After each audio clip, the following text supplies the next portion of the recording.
நம்ம பார்த்துருப்போம். கர்த்தருக்குள் நம் தைரியம், கர்த்தருக்குள் நம் தைரியம், கர்த்தருக்குள்ளால் நாம் எப்படி தைரியப்படணும் அப்படிங்கிறத நம்ம இந்த நாளில் கற்றுக்கொள்ள போகிறோம். சரியா?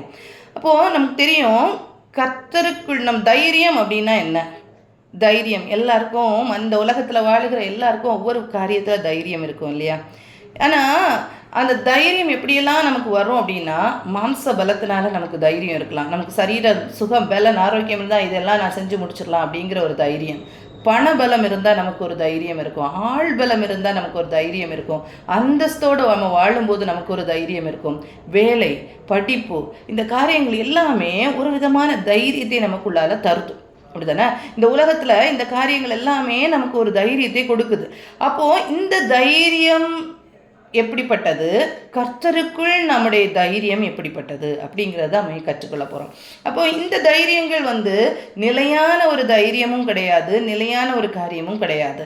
மாம்ச தைரியம் இல்லை, நம்ம ஏதோ ஒரு காரியத்தை பேஸ் பண்ணி டிபெண்ட் பண்ணி, இந்த உலகத்தில் உள்ள காரியங்களை டிபெண்ட் பண்ணி நமக்கு வருகிற ஒரு தைரியம், அது நிலைத்து நிற்கிற தைரியம் கிடையாது. சரியா? அது நமக்கு தெரியும். நம்ம இந்த நாளில் நம்ம என்ன கற்றுக்கொள்ள போகிறோம் அப்படின்னா, கர்த்தருக்குள் நம்முடைய தைரியம் எப்படி இருக்கணும், கர்த்தருக்குள் நாம் எப்படி தைரியப்படணும் அப்படிங்கிறத நம்ம என்ன செய்கிறோம், நம்ம இன்னைக்கு கற்றுக்கொள்ள போகிறோம். சரியா? இதை நம்ம ஃபஸ்ட்டு பார்க்கும்போது, யூதா 1ஆம் அதிகாரம் 3ஆம் வசனத்தில், யூதா 1ஆம் அதிகாரம் 3ஆம் வசனத்தில் சொல்லப்பட்டிருக்கோம். எடுத்தவங்க வாசிக்கலாம். இவர் யூதா அந்த நிருபத்தை எழுதுகிறவர் சொல்கிறாரு, பிரியமானவர்களே, பொதுவான ரட்சிப்பை குறித்து உங்களுக்கு எழுதும்படி நான் மிகவும் கருத்துள்ளவனாய் இருக்கையில், அவர் சொல்றாரு, பொதுவாக ரட்சிப்பை பற்றி நான் உங்களுக்கு எழுதணும். இந்த ரட்சிப்பை பற்றி எழுதும்போது நான் அந்த கருத்தோடு இருக்கும்போது நான் என்ன சொல்றேன்னா, பரிசுத்தவான்களுக்கு ஒரு விசை ஒப்பு கொடுக்கப்பட்ட விசுவாசத்திற்காக நீங்கள் தைரியமாய் போராட வேண்டும் என்று உங்களுக்கு எழுதி உணர்த்துவது எனக்கு அவசியமாய் கண்டது. அவர் சொல்றாரு, பரிசுத்தவான்களுக்கு ஒரு விசை ஒப்புவிக்கப்பட்ட விசுவாசத்திற்கு நீங்கள் தைரியமாக போராடணும். அந்த விசுவாசத்திற்காக நம்ம விசுவாசத்தில் நிலைத்து நிற்கணும். கடைசி வரைக்கும் அந்த விசுவாசம் தான் நம்மளை என்ன செய்யுது, கொண்டு நிறுத்துது, கர்த்தருக்கு முன்னால் நிறுத்துது இல்லையா? அந்த விசுவாசம் பலப்படணும் அப்படின்னு சொல்லிட்டு, அதற்காக நீங்கள் தைரியமாக போராடணும் அப்படின்னு சொல்லிட்டு யூதா சொல்கிறேன். சரியா? இந்த நிருபத்தை எழுதுறவர் சொல்கிறப்போ, கர்த்தருக்கு முன்பாக நம் விசுவாசம் நமக்கு குறையாமல் இருக்கும்போது அந்த தைரியம் நமக்குள்ளால வரும். அவன் பரிசுத்தவான்களுக்கு ஒரு விசை ஒப்பு கொடுக்கப்பட்ட விசுவாசத்திற்காக நீங்கள் தைரியமாய் போராட வேண்டும். அப்போ எதற்காக நம்ம போராடணும்னா, விசுவாசம், அதனால உண்டாகிற ஒரு தைரியம், அந்த தைரியம் நமக்கு கிடைக்கணும். அதுக்காக நாம் போராட வேண்டியது கட்டாயமாக இருக்கிறது. சரியா? அதே மாதிரி எபிரேயர் 10ஆம் அதிகாரம், எபிரேயர் 10ஆம் அதிகாரம் 19 முதல் உள்ள வசனங்களை வாசிங்கன்னா அதுலேயும் சொல்லப்பட்டிருக்கோம். நாம் எப்படி தைரியம் நமக்கு எப்படி கொடுக்கப்பட்டிருக்கிறது அப்படிங்கிறத சொல்லப்பட்டிருக்கு. எபிரேயர் 10ஆம் அதிகாரம் 19 முதல் உள்ள வசனங்களை வாசிச்சோன்னா அதில் சொல்லப்பட்டிருக்கோம், ஆகையால் சகோதரரே, நாம் பரிசுத்த ஸ்தலத்தில் பிரவேசிப்பதற்கு இயேசுவானவர் தமது மாம்சமாகிய திரையின் வழியாய் புதிதும் ஜீவனுமான மார்க்கத்தை நமக்கு உண்டு பண்ணினபடியால் அந்த மார்க்கத்தின் வழியாய் பிரவேசிப்பதற்கு அவருடைய இரத்தத்தினாலே நமக்கு தைரியம் உண்டாயிருக்கிறபடினால் தேவனுடைய வீட்டின் மேல் அதிகாரியாக மகா ஆசாரியர் நமக்கு ஒருவர் இருக்கிறபடியினால் அப்படின்னு சொல்லிட்டு சொல்லப்பட்டிருக்கு. அப்போ இங்க தேவனுடைய பரிசுத்த ஸ்தலத்தில் பிரவேசிக்கிறதற்காக, நாம் அவருடைய மாம்சமான திரையின் வழியாக பிரவேசிக்கிறதற்காக நமக்கு கொடுக்கப்பட்டுள்ள தைரியம் எப்படின்னா, இயேசுவின் இரத்தத்தினால நாம் அந்த தைரியத்தை பெற்றுக்கொண்டிருக்கிறோம். இயேசுவின் இரத்தத்தினால அந்த தைரியத்தை பெற்றுக்கொண்டிருக்கிறோம். அப்போ ஃபர்ஸ்ட் அவர் சொல்றாரு, யூதா சொல்றாரு, அந்த விசுவாசம் நம்மிடத்துல குறைந்து போகாதபடிக்கு நாம் தைரியமாக போராடணும்னு சொல்றாரு. இங்க சொல்லியிருக்கு, பரிசுத்த ஸ்தலத்துல நாம் பிரவேசிக்கிறதற்காக நாம் அந்த தைரியத்தை பெற்றுக்கொள்ளுகிறோம். எப்படி பெற்றுக்கொள்ளுகிறோம்? இயேசுடைய இரத்தத்தினால நமக்கு அது கொடுக்கப்படுகிறது அப்படின்னு சொல்லிட்டு சொல்லப்பட்டிருக்கா இல்லையா? நமக்கு தெரியும், நம் பாவ மன்னிப்பை பெற்றுக்கொள்ளும் போது, அந்த இயேசுவின் இரத்தத்தினால நம்முடைய பாவங்கள் கழுவப்படும் போது நாம் என்ன செய்யறோம்னா, கர்த்தருக்கு முன்பாக நாம் போகிறதற்கு நாம் பயம் இல்லாதபடிக்கு கர்த்தருக்கு முன்பாக போக முடியும் இல்லையா? இந்த தைரியம் நமக்கு கிடைக்கணும். இந்த தைரியத்தை நாம் பெற்றுக்கொள்ளணும். இந்த தைரியம் கர்த்தருக்கு முன்னாடி நம்ம போகிறதற்கு நாம் பெற்றுக்கொள்கிறதற்கு தான் நமக்கு கொடுக்கப்பட்டது இயேசுவின் இரத்தம். சரியா? இயேசுவின் இரத்தத்தினால நாம் என்ன செய்கிறோம்? இதை நம்ம பெற்றுக்கொள்கிறோம். அப்போது நம்ம அடுத்து நம்ம பார்த்தோன்னே எப்போவுமே இயேசு தான் நமக்கு மாடல், அப்படி தானே? கிறிஸ்து தான் நமக்கு மாடலாக இருக்கிறாரு. எபேசியர் 3ஆம் அதிகாரம் 5-6 இந்த வசனத்தில் சொல்லப்பட்டிருக்கோம். அந்த 3ஆம் அதிகாரத்தில் என்ன விளக்கி இருக்கும் அப்படின்னா, மோசேயை வந்து கிரேட்டராக சொல்லியிருக்கோம். எபிரேயர் 3ஆம் அதிகாரம். அப்போ எபிரேயர் 3ஆம் அதிகாரத்தில் சொல்லியிருப்போம், மோசேயை வந்து ஒரு பெரியவர், அவர் வீட்டில் எங்கும் உண்மை உள்ளவர் அப்படின்னு சாட்சி பெற்றது யாருன்னா மோசே. சரியா? இந்த தேவனுடைய வீட்டில் எங்கும் உண்மை உள்ளவர் அப்படிங்கிற சாட்சி பெற்றவர் மோசே. அப்படி சாட்சி பெற்ற மோசேக்கும் மேலானவர் நம்முடைய கிறிஸ்து அப்படின்னு சொல்லிட்டு சொல்லப்பட்டிருக்கும். அப்படிப்பட்ட கிறிஸ்து நமக்கு சாட்சியாக இருக்கிறார். எப்போவுமே நமக்கு கிரைஸ்ட் தான் மாடல், வேற யாருமே இல்லை.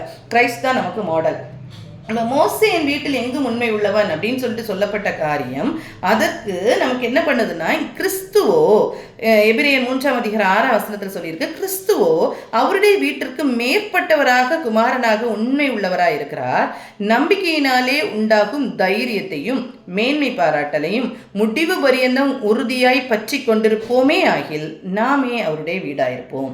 ஸோ இந்த நம்பிக்கை உள்ள அந்த இது கிறிஸ்து நமக்கு மாடலாக இருக்கிறாரு. கிறிஸ்து எப்படி இருக்கிறாரோ அதே மாதிரி அவரை நம்பி இருக்கிற போது ஒரு தைரியம் நமக்கு கிடைக்குது இல்லையா? அந்த தைரியம் முடிவு பரியந்தம் உறுதியை பற்றி கொண்டிருப்போமானால் நாம் அவருடைய வீடாயிருப்போம், நாம் கர்த்தருடைய வீடாயிருப்போம் அப்படின்னு சொல்லிட்டு சொல்லப்பட்டிருக்கு. அப்போ கிறிஸ்து எப்படி வாழ்ந்து காட்டினாரோ அதே போல நம்ம வாழும்போது நாமே அவருக்கு வீடாயிருப்போம் அப்படின்னு சொல்லப்பட்டிருக்கு. அப்போ அப்படிப்பட்ட ஒரு நம்பிக்கையில் நம்ம தைரியம் கொள்ளணும். அந்த தைரியத்தை நம்ம என்ன செய்யணும்? நாம் பெற்றுக்கொள்ளணும். அதே மாதிரி பாருங்க, அப்போது நீதிமொழிகள் 28ஆம் அதிகாரம் 5ஆம் வசனம் சொல்லப்பட்டிருக்கு. நீதிமொழிகள் 28ஆம் அதிகாரம் 5ஆம் வசனம், ஒருவனும் தொடாதிருந்தும் துன்மார்க்கர் ஓடி போகிறார்கள், நீதிமான்களோ சிங்கத்தை போல தைரியமாக இருக்கிறார்கள். நீதிமான்கள் எப்படி இருக்கிறாங்க? சிங்கத்தை போல தைரியமாக இருக்கிறாங்க. இந்த தைரியத்தை நாம் பெற்றுக்கொள்ளும். கர்த்தருக்குள் தைரியமாக செயல்படப்பட்டவர்கள் பைபிளில் நிறைய பேரை கொடுத்துருக்காங்க. கர்த்தருக்குள் எவ்வளோ வைராக்கியமாக, எவ்வளோ தைரியமாக தங்களுடைய காரியங்களில் ஈடுபட்டாங்க. அவங்கள நம்ம பார்த்து, அவங்களுடைய காரியங்களை நாம் பார்த்து நம்முடைய வாழ்க்கையில் அந்த தைரியத்தை நம்ம பெற்றுக்கொள்ளணும். அதற்காக நம்ம இன்னைக்கு என்ன செய்கிறோம்? நம்ம 2-3 பேரை நம்ம என்ன செய்கிறோம்? பார்க்க போகிறோம். சரியா? எல்லாருக்குமே இது தெரிந்த காரியங்கள், தெரிந்த எக்ஸாம்பிள்ஸ் தான் நான் சொல்லியிருக்கேன். தெரிந்த காரியங்கள் தான் சொல்ல போகிறேன். இதுலேருந்து நாம் கற்றுக்கொள்ளுகிறது என்ன? நாம் கற்றுக்கொள்ள போகிறோம் எதுலெல்லாம் நம்ம வைராக்கியம் பாராட்டணும், கர்த்தருக்காக அந்த தைரியத்தை நாம் எந்த இடத்துல எல்லாம் நான் வரவழைத்து கொள்ளணும் அப்படிங்கிறத நாம் கற்றுக்கொள்ளுவோம். சரியா? ஃபர்ஸ்ட் நான் எடுத்துக்கிட்டது யாருன்னா பினகாஸ். என்னாகமும் 25ஆம் அதிகாரம் எடுத்து வைத்துக் கொள்ளுவோம். இந்த பினகாஸ் யார் அப்படின்னா, பைபிளில் 2 பேர் பினகாஸ் இருக்கிறாங்க. ஒன்று யாருன்னா ஏலியின் குமாரன் பினகாஸ், இன்னொன்று யாருன்னா ஆரோனின் மகன் எலியாசாரின் மகன் பினகாஸ். சரியா? நம்ம இதில் பார்க்க போகிறது ஆரோனின் மகனாகிய எலியாசாரின் மகன் பினகாஸ் அப்படிங்கிறவரை நம்ம பார்க்க போகிறோம். சரியா? ஆரோனுடைய பிள்ளைகள் யாரெல்லாம் அப்படிங்கிறத என்னாகமும் 3ஆம் அதிகாரம் 2ஆம் வசனத்தில் சொல்லப்பட்டிருக்கோம். 4 பிள்ளைகள் இருக்கிறாங்க. அதில் 2 பிள்ளைகள் நம்ம 2 வாரத்துக்கு முன்னாடி பார்த்தோம். அதில் 2 பிள்ளைகள் பலிபீடத்தில் தேவனுடைய ஆலயத்துக்குள்ளால அந்நிய அக்கினியை கொண்டு வரும்போது அவங்க என்ன செய்து போனாங்க? மரித்து போனார்கள் அப்படிங்கிறத பார்த்தோம். 3ஆவது மகன் தான் யார்? இந்த எலியாசார். இந்த எலியாசாருக்கு கொடுக்கப்பட்ட மகன் தான் யார்? பினகாஸ். இந்த ஆரோனின் குடும்பம் இந்த ஆசாரிய பணியை செய்கிறதற்காக அபிஷேகம் பண்ணப்பட்ட குடும்பம், ஏற்படுத்தப்பட்டவர்கள் தான் இந்த ஆரோனுடைய குடும்பம். சரியா? இந்த ஆரோனின் குடும்பத்தில் வந்த அந்த எலியாசாரின் மகன் பினகாஸ் என்ன காரியம்? அப்போ அந்த குடும்பம் என்ன வேலை பார்த்துட்டு இருக்குன்னா ஆசாரிய ஊழியம் செய்து கொண்டிருக்கிறது. நாம் ஆசாரியர்களும் ராஜாக்களும் ஆசாரியர்களுமா அழைக்கப்பட்டிருக்கிறோம். அப்படி தானே? வெளிப்படுத்தின விசேஷம் 1ஆம் அதிகாரம் 6ஆம் வசனத்தில் சொல்லப்பட்டிருக்கு. நாம் எப்படி இருக்கிறோம்? ராஜாக்களும் ஆசாரியர்களுமாக அழைக்கப்பட்டிருக்கிறோம். அப்போ நாமும் இந்த பொறுப்பை தான் நம்ம செஞ்சுட்டு இருக்கோம். இந்த காரியத்தை நம்ம செய்து கொண்டிருக்கிறோம். அப்போ நமக்கும் இதில் கடமை உண்டான்னு கேட்டால் உண்டு. இதே மாதிரி பிணைகாச மாதிரி நாமும் பக்தி வைராக்கியத்தோடு நாம் இருக்கணுமா அப்படின்னு கேட்டால் உண்டு. நாமும் அப்படி அழைக்கப்பட்டவர்களே. சரியா? இதை நம்ம மனதில் வைத்துக்கொண்டு நம்ம பார்ப்போம். பினகாஸ் எந்த ஒரு காரியத்துக்காக தைரியமாக செயல்பட்டார் அப்படிங்கிறத நம்ம பார்க்கலாம். என்னாகவும் 25ஆம் அதிகாரத்தில் சொல்லப்பட்ட காரியங்கள் அநேகருக்கு இது ரொம்ப தெரிந்த ஒரு காரியம்தான். மோவாபிய ராஜா என்ன செய்கிறாரு, இஸ்ரவேல் ஜனங்களை அழித்து போடணும் அப்படின்னு சொல்லிட்டு என்ன செய்கிறாங்க, ஒரு காரியத்தை பண்ணுறாரு. அப்போ பிலேயாம் அப்படிங்கிற ஒரு தீர்க்கதரிசியை கொண்டு என்ன செய்கிறாரு, இந்த இஸ்ரவேல் ஜனங்களை சபித்து போடணும் அப்படின்னு சொல்லிட்டு நிறைய அவர் ட்ரையல்ஸ் எடுக்கிறாரு. ஆனால் அவரால் சபிக்கவே முடியல. ஏன்னா கர்த்தர் ஆசீர்வதிச்சு வச்சிருக்க சந்ததியை என்ன செய்ய முடியாது, சபிக்கவே முடியாது. அப்படிங்கிறதுல என்ன செய்ய முடியல, இஸ்ரவேல் ஜனங்களை சபிக்க முடியலை. அப்படி இஸ்ரவேல் ஜனங்களை சபிக்க முடியாத அந்த நேரத்தில் இந்த இவர் பிலேயாம் என்ன செய்கிறான்னா, பாலாக்குக்கு ஒரு ஐடியா கொடுக்குறாரு. என்னது, இந்த ஜனங்களை கர்த்தரே சபித்துருவார், கர்த்தரே ஆசீர்வாதத்தை எடுத்துருவார். அதனால என்ன செய்யலாம் அப்படின்னா, உன்னுடைய பெண்களை மோவாபிய ஸ்திரீகளை என்ன செய்ய, இவங்க கிட்ட விட்டா போதும், இஸ்ரவேல் ஜனங்க கிட்ட விட்டா போதும், இவன் அப்படியே வேசித்தனத்துக்குள்ளால இவங்க போயிடுவாங்க. அந்த வேசித்தனத்துக்குள்ளால போகும்போது நீ என்ன செய்யலாம், அவங்களே பாவம் பண்ணிடுவாங்க, தேவனே அவங்கள சபிச்சிருவாரு. அப்படின்னா அவங்களுக்கே அந்த பாவம் வந்து சேர்ந்துரும் அப்படின்னு சொல்லிட்டு ஒரு தந்திரமான ஒரு ஐடியா, அது மோசமான ஒரு ஐடியாவை இந்த தீர்க்கதரிசி கொடுத்துருவாரு. ஸோ இங்கே என்ன நடக்குன்னா, 25ஆம் அதிகாரத்தை எடுத்தீங்கன்னா, இஸ்ரவேலர் சித்தீமிலே தங்கி இருக்கையில் ஜனங்கள் மோவாபின் குமார்த்திகளோட வேசித்தனம் பண்ண தொடங்கினார்கள். அப்போது இந்த இஸ்ரவேலருடைய ஆண் பிள்ளைகள் என்ன செய்கிறாங்கன்னா, அந்த மோவாபிய பெண்களோடு வேசித்தனம் பண்ண தொடங்குறாங்க. அப்போ இது அருவருப்பான காரியம் அப்படிங்கிறது எல்லாருக்கும் தெரியும். இந்த காரியம் அருவருப்பானது அப்படிங்கிறது எல்லாருக்கும் தெரியும். எல்லாரும் இருக்கிறாங்க. இந்த இடத்துல யார் வந்து இருக்கிறான்னா, இப்போ ஒரு காரியம் நடக்குது. 6வது வசனத்தை நீங்கள் வாசிங்கன்னா தெரியும். அப்பொழுது மோசேயும் இஸ்ரவேல் புத்திரராகிய சபையார் அனைவரும் ஆசரிப்பு கூடார வாசலுக்கு முன்பாக அழுது கொண்டு நிற்கையில் அவர்கள் கண்களுக்கு முன்பாக இஸ்ரவேல் புத்திரரில் ஒருவன் ஒரு மீதியானிய ஸ்திரீயை தன் சகோதரனிடத்திலே அழைத்து கொண்டு வந்தான். அதை ஆசாரியனாகிய ஆரோனின் குமாரனாகிய எலியாசாரின் மகன் பினெகாஸ் கண்டபோது அவன் நடு சபையிலிருந்து எழுந்து ஒரு ஈட்டியை தன் கையில் பிடித்து இஸ்ரவேலனாகி அந்த மனிதன் வேசத்தரம் பண்ணும் அறையிலே அவன் பின்னாலே போய் இஸ்ரவேல் மனிதனும் அந்த ஸ்ரீயுமாகிய இருவருடைய வயிற்றிலும் ஈட்டி உருவ போக அவனை குத்தி போட்டான். அப்பொழுது இஸ்ரவேல் புத்திரருக்கு உண்டான வாதை நின்று போயிற்று. அப்போது இந்த ஒரு சம்பவம், விபச்சாரம், அந்த வேசித்தனம் இந்த இடத்துல நடக்கும்போது வாதை தொடங்கியது. இந்த வாதை நிறுத்தப்படணும் அப்படின்னு சொன்னால் இந்த பினகாஸ் எழும்பினார். ஆசாரிய ஊழியம் செய்கிற அந்த குடும்பத்தில் இருக்கிற அந்த பினகாஸ் எழும்பினார், அப்படிதானே? அப்போது இந்த தைரியம் அவருக்கு எங்கேருந்து வந்துச்சு? எப்படி இந்த தைரியத்தை அவர் பெற்றுக்கொண்டார்? எல்லாரும் இருக்கிறாங்க. இந்த ஒரு காரியத்தினால வாதை வாதை இருக்குது, இதை ஸ்டாப் பண்ணணும் அப்படிங்கிற ஒரு தைரியம் எப்படி இந்த பினகாஸுக்குள்ளால வந்துச்சு? இதுதான் நம்ம இன்னைக்கு சிந்திக்க வேண்டிய ஒரு காரியம். இந்த தைரியத்தை அவர் எப்படி பெற்றுக்கொண்டார்? பரிசுத்தத்திற்கான ஒரு பக்தி வைராக்கியம், அப்படிதானே? ஒரு பரிசுத்தத்திற்கான பக்தி வைராக்கியம் அவருக்குள்ளால வந்துச்சு.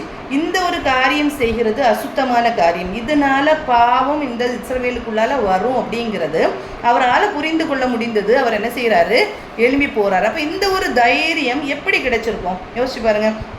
இஸ்ரவேல் ஜனங்களுக்கு 10 கட்டளைகள் கொடுக்கப்பட்டது, அப்படிதானே? இஸ்ரவேல் ஜனங்களுக்கு 10 கட்டளை கொடுக்கப்பட்டது. இதில் ஒரு கட்டளை என்னது, கொலை செய்யாதிருப்பாயாக, அந்த கட்டளை இருக்குது, அப்படிதானே?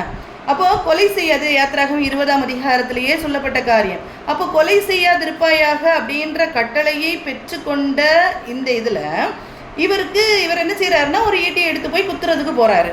அப்போ எப்படி இவருக்கு இந்த தைரியம் கிடைத்தது? இதை எப்படி செய்கிறாரு இல்லையா? இதை யோசிச்சு பார்ப்போமா? அப்போ எப்படி இந்த தைரியம் அவருக்குள்ளால வந்துச்சு அப்படிங்கிறத நீங்கள் பார்த்தீங்கன்னா, அந்த பரிசுத்தத்திற்கான ஒரு காரியம், அந்த பரிசுத்தத்திற்காக அவர் என்ன செய்கிறாருன்னா அந்த இடத்துல நிற்கிறாரு. அப்போ இந்த பரிசுத்தத்திற்காக நிற்கிறவர் என்ன செய்கிறாரு, அதை குத்தி போடுறாரு. என்ன நடக்குதுன்னா, அந்த வாதையில் செத்தவர்கள் 24,000 பேர் இருந்தாங்க. கர்த்தர் என்ன செய்கிறாருன்னா, இந்த காரியத்துக்கு என்ன சொல்கிறாருன்னா, 11ஆம் வசனத்தில் கர்த்தர் மோசையை பார்த்து சொல்கிறாரு, நான் என் எரிச்சலில் இஸ்ரவேல் புத்திரரை நிர்மூலமாக்காதபடிக்கு ஆசாரனாகிய ஆரோனின் குமாரனாகிய எலியாசாரின் மகன் பினகாஸ் என் நிமித்தம் அவர்கள் நடுவில் பக்தி வைராக்கியம் காண்பித்ததினால் இஸ்ரவேல் புத்திரர் மேல் உண்டான என் உக்கிரத்தை திருப்பினான். அப்போது இந்த இஸ்ரவேல் புத்திரருக்கு மேலாக இருந்த அந்த எரிச்சல், அந்த இஸ்ரவேல் புத்திரருக்கு உண்டான அந்த உக்கிர கோபம், கர்த்தருடைய கோபம் அங்கே மூண்டு விடாதபடிக்கு அதை ஸ்டாப் பண்ணது யாரு, பினகாஸ் அப்படின்னு சொல்லப்பட்டது. அப்போ இவருக்கு இந்த கட்டளையை மீறி கொலை செய்கிறதற்குள்ள அந்த தைரியம் எங்கேன்னு வந்துச்சு, பரிசுத்தத்திற்காக. இங்கே ஜனங்கள் வாதியினால் அழிக்கப்பட்டு கொண்டிருக்கிறார்கள் அப்படின்னு சொல்லும்போது இதை ஸ்டாப் பண்ணுறதுக்கு ஒரு ஆள் எழும்பி தான் ஆகணும். அப்படி எழும்பினவர் தான் பினகாஸ். சரியா? இந்த பினகாஸ் இப்படி எழும்பினதுனால அந்த வாதையும் நிறுத்தப்பட்டது. கர்த்தரும் சொல்றாரு, இதனால என்ன செய்யறான், என்னுடைய இஸ்ரவேல் புத்திரர் மேல் உண்டான என் உக்கிரத்தை திருப்பினான் அப்படின்னு சொல்லிட்டு கர்த்தர் சொல்றாரு. ஆகையால் இதோ அவனுக்கு என் சமாதானத்தின் உடன்படிக்கையை கட்டளையிடுவேன். இதுதான் பிளெஸ்ஸிங். இப்படி கர்த்தருக்காக வைராக்கியமா எழும்புகிறவர்களுக்கு கர்த்தர் ஒரு பிளெஸ்ஸிங் வச்சிருக்காரு. கர்த்தர் ஒரு பிளெஸ்ஸிங் வச்சிருக்காரு. அந்த பிளெஸ்ஸிங்ல கர்த்தர் என்ன சொல்றாரு, இதோ நான் ஒரு சமாதானத்தின் உடன்படிக்கையை கட்டளையிடுவேன். அவன் என் தேவனுக்காக பக்தி வைராக்கியம் காண்பித்து இஸ்ரவேல் புத்திரருக்காக பாவ நிமிர்த்தி செய்தபடியினால் அவனுக்கும் அவனுக்கு பின் அவன் சன்னதிக்கும் நித்திய ஆசாரிய பட்டணத்துக்குரிய உடன்படிக்கை உண்டாயிருக்கும் என்று சொல்லண்டான். அந்த சந்ததிக்கு நித்தியமாக அந்த என்ன செய்யறாரு, ஒரு ஆசாரிய ஊழியத்தை என்ன செய்யறாரு, அந்த இது இருக்கும்னு சொல்லிட்டு ஒரு உடன்படிக்கை கொடுக்கிறாரு. சரியா? அப்போ இந்த பினகாஸ் இப்படி ஒரு காரியத்தை செய்ததுனால, தைரியமா பக்தி வைராக்கியமா இந்த காரியத்தை செய்ததுனால அவர் தன்னுடைய சந்ததிக்கு சம்பாதித்து வைத்தது என்னன்னா நித்திய ஒரு உடன்படிக்கை. அந்த நித்திய உடன்படிக்கை கர்த்தரிடத்திலிருந்து சம்பாதித்து வைத்திருந்தார் தன்னுடைய சந்ததிக்காக. சரியா?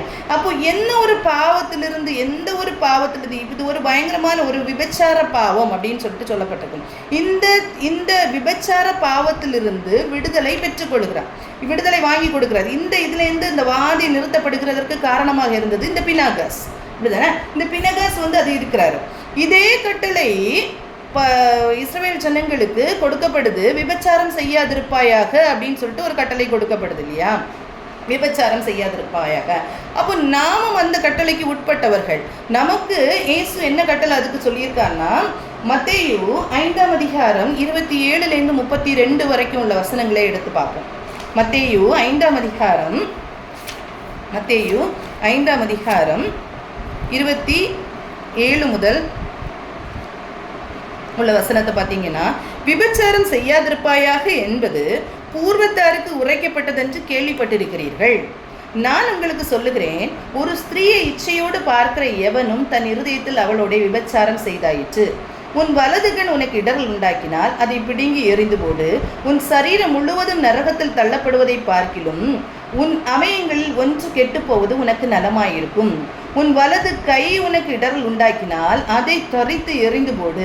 உன் சரீரம் முழுவதும் நரகத்தில் தள்ளப்படுவதை பார்க்கிலும் உன் அவயங்களில் ஒன்று கெட்டு போவது உனக்கு நலமாயிருக்கும் அப்படின்னு சொல்லிட்டு சொல்லப்பட்டிருக்கு. என்ன சொல்லியிருக்கேன்?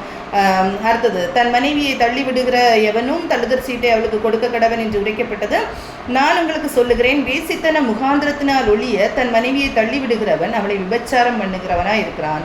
அப்படி தள்ளிவிட்டப்பட்டவளை விவாகம் பண்ணுகிறவனும் விபச்சாரம் செய்கிறவனா இருக்கிறான் அப்படின்னு சொல்லிட்டு சொல்லப்பட்டிருக்கு. நம்ம புதிய ஏற்பாட்டில் இந்த விபச்சாரம் செய்கிற காரியம் கர்த்தருக்கு அருவருப்பானது. புதிய ஏற்பாட்டில் இந்த காரியத்தை நாம் இன்னைக்கு செய்கிறோமா? இப்படிப்பட்ட செயல்கள் நடக்கும்போது நாம் என்ன செஞ்சு கொண்டிருக்கிறோம்? நம்முடைய பிள்ளைகள், நம்முடைய நம் ஆசாரியர்களாக அழைக்கப்பட்டிருக்கிறோம். நாம் என்ன செஞ்சு கொண்டிருக்கிறோம் இல்லையா? நம்முடைய பிள்ளைகளை நேர்த்தியாக வளர்க்கிறது நமக்கு கொடுக்கப்பட்டுள்ள கடமை இல்லையா? நம்ம பிள்ளைகளை நேர்த்தியாக வளர்க்கணும். இது தவறு அப்படின்னு சுட்டி காட்டி வளர்க்க வேண்டியது நமக்கு கரத்திலையும் கொடுக்கப்பட்டிருக்கிற காரியம் இது. இதை நம்ம சொல்லி கொடுக்காம இருந்தா நம்முடைய பிள்ளைகளும் வேசித்தனமும் விபச்சாரம் செய்கிற பிள்ளைகளாக தான் மாறிக்கொண்டிருக்கிறார்கள். அப்படித்தானே? அப்படி செய்யும் போது கர்த்தர் சொல்றாரு, இப்போ நான் வேசித்தனம்னு சொல்றது இந்த ஒரு காரியத்தை மாத்திரம் சொல்லலை. ஓசியால நம்ம படிக்கும்போது நமக்கு தெரியும், அந்த கர்த்தர் அதை அழகா எக்ஸ்பிளைன் பண்ணியிருப்பாரு. நாம் கர்த்தருக்கு மனவாட்டிகள். அப்படித்தானே? கர்த்தருக்கும் நமக்கும் கணவன் மனைவி அப்படிங்கிற உறவுக்குள்ளால வரும். அப்போ கர்த்தரிடத்திலிருந்து பெற்றுக்கொள்ளாமல் வேற எப்படி எதை பெற்றுக்கொள்ளணும்னு நினைக்கிறோமோ எல்லாமே விபச்சாரம் தான் இல்லையா? ஆனால் நேரடியாக இதில் கொடுக்கப்பட்டுள்ள இந்த காரியத்துக்கு விலக்கி நம்முடைய பிள்ளைகளை நாம் பரிசுத்தத்துக்கு நேராக வழிநடத்த வேண்டியது கட்டாயமாக இருக்கிறது. நாம் என்ன செஞ்சிட்ருக்கோம்? நம்ம இந்த காரியத்துக்காக நம்ம என்ன செய்கிறோம்? நம்ம என்ன பண்ணுறோம்? அட்லீஸ்ட் நம்ம ப்ரேயர் பண்ணுறோமா? நம்ம பிள்ளைகள் அந்த பரிசுத்தத்தில் காக்கப்படணும் அப்படிங்கிறதுக்காக நம்ம பிள்ளைகளை நம்ம ஒழுக்கத்தோடு வளர்க்கணும் அப்படிங்கிற ஒரு காரியம் இருக்கா? இந்த காரியத்தை நாம் என்ன செய்யணும். அப்படி செய்யும்போது கர்த்தருடைய சந்நிதியில் நாமும் என்ன செய்வோம்னா கர்த்தருடைய அந்த ஆசீர்வாதத்தை நாமும் பெற்றுக்கொள்வோம். நம்முடைய சந்ததிகளும் என்ன செய்யும், அந்த உடன்படிக்கையை பெற்றுக்கொள்ளுகிற விதமாக இருக்கும். இன்னைக்கு காலம் எப்படி இருக்குன்னா, எல்லாம் தெரிந்து கொள்ளப்பட்டவர்களையும் வஞ்சிக்கிற காலம். இன்னைக்கு பிள்ளைகள் வஞ்சிக்கப்பட்டு போகிற காலம். இப்படிப்பட்ட காலத்தில் இருந்து கொண்டிருக்கிறோம். பரிசுத்த கேடு அதிகமாக இருந்து கொண்டிருக்கிற காலத்தில் இருந்து கொண்டிருக்கிறோம். நாமும் என்ன செய்யும், விழிப்போடு இருப்போம். நமக்கும் ஆசாரிய ஊழியம் கொடுக்கப்பட்டிருக்கிறது. அப்படித்தானே? நம்ம சர்ச்லையா இருக்கட்டும், நம்ம குடும்பத்திலையா இருக்கட்டும், நம்ம இன்னைக்கு பேசுகிறோம், நம்ம குடும்பத்தில் இருக்கிற பிள்ளைகள் எல்லாரும் ஒழுக்கமாக இருக்கிறாங்களான்னு கேட்டால் இல்லவே இல்லை. நாம் அந்த பிள்ளைகளுக்காக பாரப்பட்டு தான் நிற்கணும். நாம் என்றைக்குமே குறைவுள்ளவர்களாக தான் நின்று கொண்டு இருக்கிறோம். ஆனாலும் நான் சொல்கிறேன், அதுக்காக நான் பேசவே மாட்டேன் அப்படின்னு சொல்லிட்டு இருக்கிறதுக்குல ஒரு ஆசாரிய ஊழியம் செய்கிறவர்கள் கர்த்தருக்காக எழும்பி நிற்கணும். கண்டிப்பாக கர்த்தருக்காக அந்த பின்னகாஸ் அன்னைக்கு எழும்பி நின்னதுனால அன்னைக்கு அந்த வாரி நிறுத்தப்பட்டது. அதே மாதிரி நம்முடைய சந்ததிகள் பரிசுத்த சந்ததிகளாக எழும்பணும்னா நாமும் என்ன செய்யணும், something we have to do. நம்ம ஏதாவது ஒன்று பண்ணி ஆகணும். நம்ம அந்த பிள்ளைகளை பரிசுத்தத்தை காத்து கொள்ளுகிறதற்காக இந்த புதிய பாட்டில் சொல்லப்பட்டிருக்கு, உன் வலது கண் உனக்கு விடல். நம்ம யோசிச்சு பார்ப்போமே, ஒரு பலகீனத்தினால இல்லை ஒரு ஆக்சிடென்டல், ஏதோ ஒரு ஆக்சிடென்ட்னால உனக்கு ஒரு கையோ இல்லை ஒரு கண்ணோ இல்லை ஒரு விரல் போயிடுச்சுன்னா நமக்கு எவ்வளோ வருத்தம் இருக்கு இல்லையா? அல்ல, பிறக்கும்போது ஒரு குறை வந்துச்சுன்னா எவ்வளோ அது வருத்தப்படுறோம் இல்லையா? ஆண்டவர் சொல்கிறாரு, உன் சரீரம் முழுவதும் நரகத்துக்கு போகிறத பார்க்கணும்.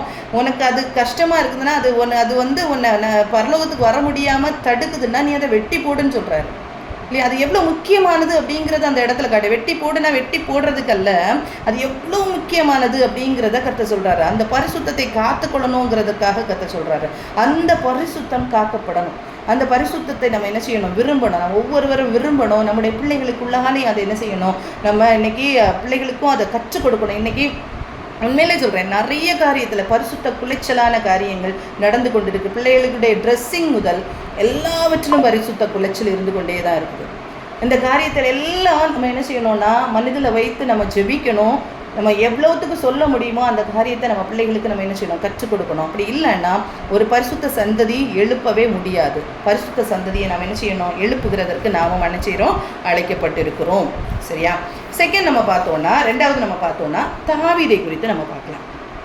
தாவீது எவ்வளோ தைரியமாக செயல்பட்டார் அப்படிங்கிறத பார்க்கலாம். இப்போ ஃபர்ஸ்ட் பினகாசை குறித்து பார்த்தோம். பரிசுத்தத்திற்காக வைராக்கியம் கொண்டார். இன்னைக்கு புதிய ஏற்பாட்டில் நாமும் அதற்காக நிற்கணும் அப்படிங்கிறத கற்றுக்கொண்டோம். செகண்ட் நம்ம பார்த்தோம்னா தாவீது 1 சாமுவேல் 17ஆம் அதிகாரத்தை எடுத்துக்கொண்டோம்.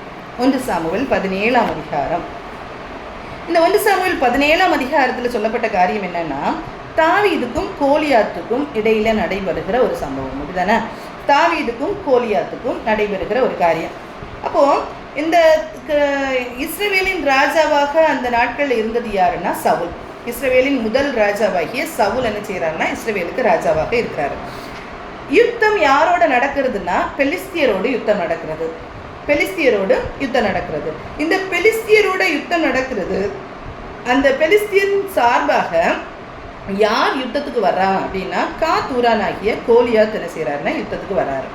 இந்த கோலியாத்தை குறித்த காரியங்கள் 1 சாமுவேல் 17ஆம் அதிகாரம் 4 முதல் 7 வரைக்கும் உள்ள வசனத்துல சொல்லப்பட்டிருக்கும். கோலியாத் எப்படிப்பட்ட பலசாலி அப்படின்னு சொல்லப்பட்டிருக்கும். அப்பொழுது காத்தூரானாகிய கோலியாத் என்னும் பேருள்ள ஒரு வீரன் பெலிஸ்தீரின் பாளையத்துக்கு புறப்பட்டு வந்து நடுவே நிற்பான்.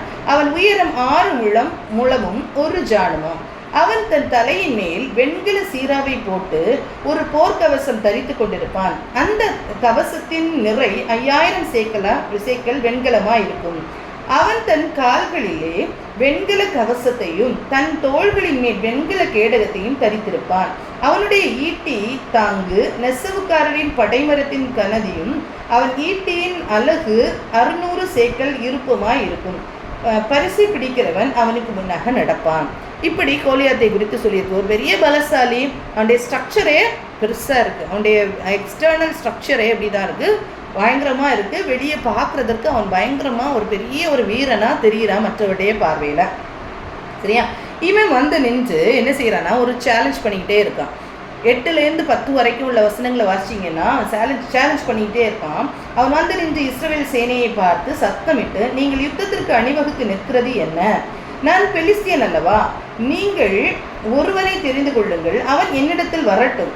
அவன் என்னோடு யுத்தம் பண்ணவும் என்னை கொல்லவும் சமர்த்தனானால் நாங்கள் உங்களுக்கு வேலைக்காரராய் இருப்போம். நான் அவனை ஜெயித்து அவனை கொல்வேனாகிலும் நீங்கள் எங்களோடு வேலைக்காரராக இருந்து எங்களை சேவிக்க வேண்டும் என்று சொல்லி, பின்னும் அந்த பெலிஸ்தியன், நான் இன்றைய தினம் இஸ்ரவேலுடைய சேனைகளை நிந்தித்தேன், நான் ஒருவரோடு ஒருவர் யுத்தம் பண்ண ஒருவனை விடுங்கள் என்று சொல்லி கொண்டு வருவான். அப்போ இவன் என்ன செய்யறான்னா, நிந்திக்கிறான். இவன் என்ன சொல்றான்னா, இப்போ யூஸ்வலி யுத்தம்னா எப்படி நடக்கும்? ரெண்டு சேனைகளும் மோதி கொள்வார்கள், யுத்தம் நடக்கும். யுத்தம் முடிஞ்சிட்டு யார் ஜெயிக்கிறாங்களோ அவங்க என்ன செய்யறாங்க, யுத்தத்தில் வெற்றி பெற்றவர்கள். ஆனால் இங்கே யுத்தம் வித்தியாசமாக நடக்குது. எப்படின்னா, ஒரே ஒரு போர் சேவகன் வந்து நிற்கிறான். வந்துட்டு என்ன சொல்றான், என்னோட போர் செய்ய ஒருவனை அனுப்புங்க, ஒருவர் ஒத்தைக்கு நம்ம போர் செய்து பார்ப்போம், யுத்தம் பண்ணுவோம், யார் ஜெயிக்கிறாங்களோ அவங்களுக்கு அந்த முழு ராஜ்யமும் என்ன செய்யும், மாறி மாறி அடிமைகள் ஆகிக்கொள்வோம் அப்படின்னு சொல்லிட்டு ஒரு சேலஞ்ச் கொடுக்குறான். ஒரு வித்தியாசமான சேலஞ்ச் இல்லையா? அப்போ இந்த சேலஞ்சை பார்த்து இஸ்ரவேல் ஜனங்களுடைய நிலைமையை பார்த்தீங்கன்னா, அவங்க கலங்கி மிகவும் பயப்பட்டு இருந்தார்களாம். வசனம் 11ஆம் வசனத்தில் சொல்லியிருக்கோம், சவுலும் இஸ்ரவேல் அனைவரும் அந்த பெலிஸ்தீனுடைய வார்த்தைகளை கேட்டு கலங்கி மிகவும் பயப்பட்டார்கள். யாரு? சவுலும் பயப்படுறாரு, அந்த சேனையில் இருக்கிற எல்லாரும் பயப்படுறாங்க. 24ஆம் வசனத்திலையும் சொல்லியிருக்கோம் அதை பற்றி, அவங்க எப்படி கலங்கினாங்கன்னு. இஸ்ரவேல் எல்லாரும் அந்த மனுஷனை காணும்போது மிகவும் பயப்பட்டு அவன் முகத்திற்கு விலகி ஓடி போவார்கள். அவனுடைய முகத்துக்கு விலகி ஓடி அவன் வந்து நின்னாலே பயந்து ஓடுறாங்க.